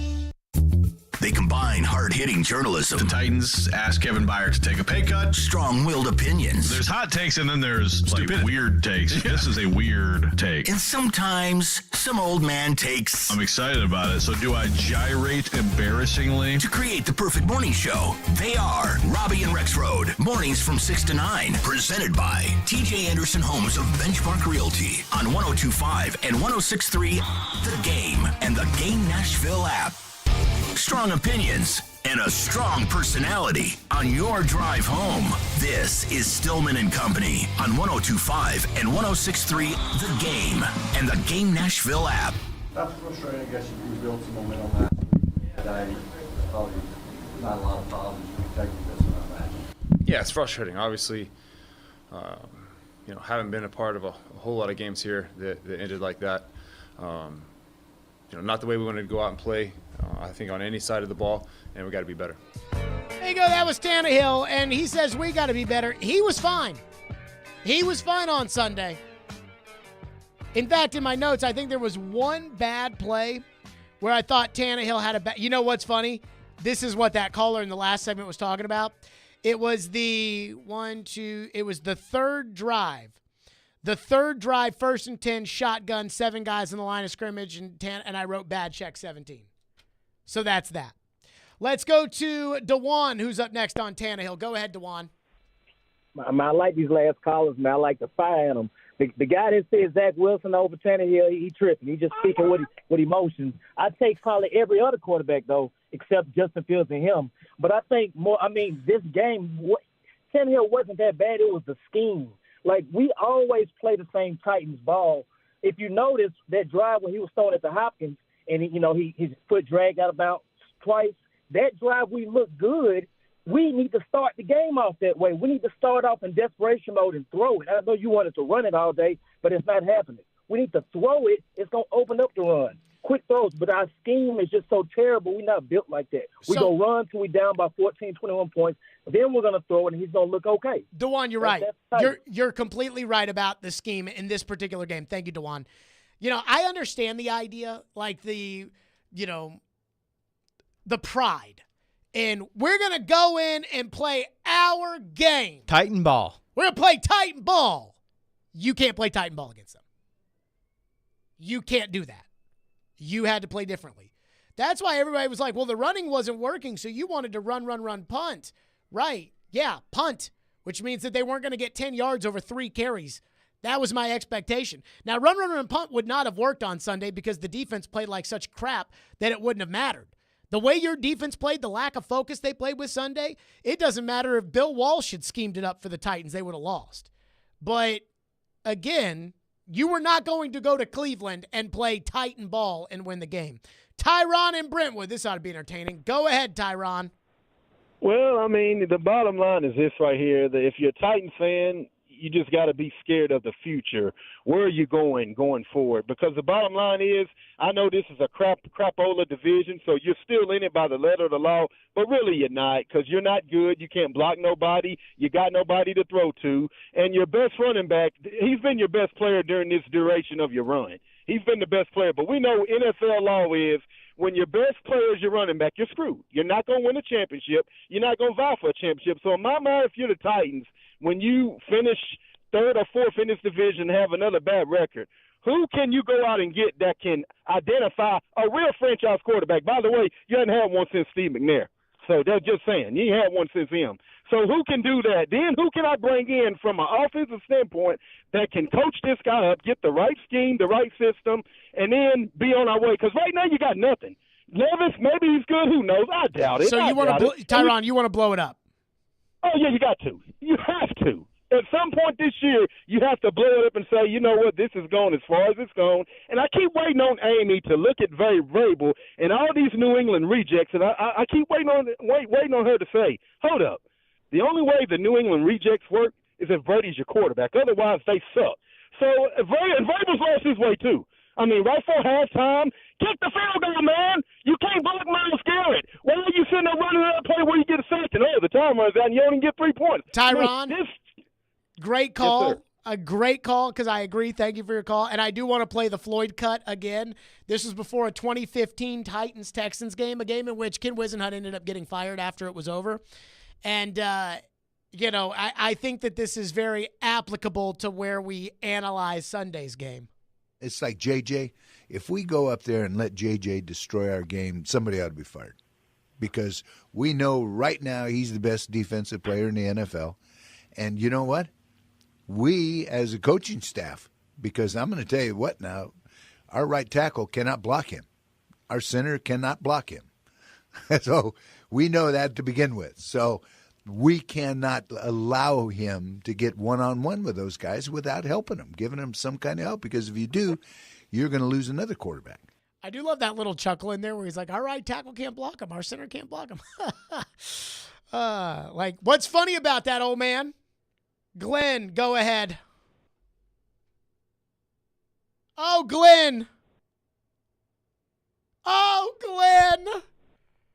It said defend Tannehill. He was on your side. He was going to help you out and defend No, Tannehill. it said that's why I tried to squeeze him in before the end of the show because it said defend Tannehill in the call box. He said, I'm going to call and help Jared here and defend Tannehill a little bit. But There are so many texters that are like, these callers have lost their freaking minds when it comes to this. And every caller wants to blame Tannehill. Every texter is like, what are these people doing? I got TD texting me being like, that one caller that was yelling about all the rushing yards the Titans didn't allow on Sunday. Didn't mention the 289 passing yards that they allowed. And everybody passes against the Titans defense. Everybody. That's all they do. Pass, pass, pass. Boom, Everybody boom, boom. passes against the Titans defense. No It's problem. embarrassing. Yep. I mean, and so I thought when I saw defend Tannehill in the call box, I thought I was like, okay, we're going to end this on a positive call. And then he must have had us on mute or something like that. Texter says, I know Vrabel is a lot to blame for Sunday, but I'm still not sure he should be fired. He shouldn't be fired, at least not right now. Everybody thinks criticizing somebody means fire them. That doesn't mean, like, when you get called into the office and your boss tells you to do a better job, they're not firing you unless they fire you. That's it for us. We're out of here. ESPN Radio coming up next. We will be live for the first time this season at Bridgestone Arena tomorrow at 2. Barry Trotz will be on the show. Stillman and company. We'll see you then.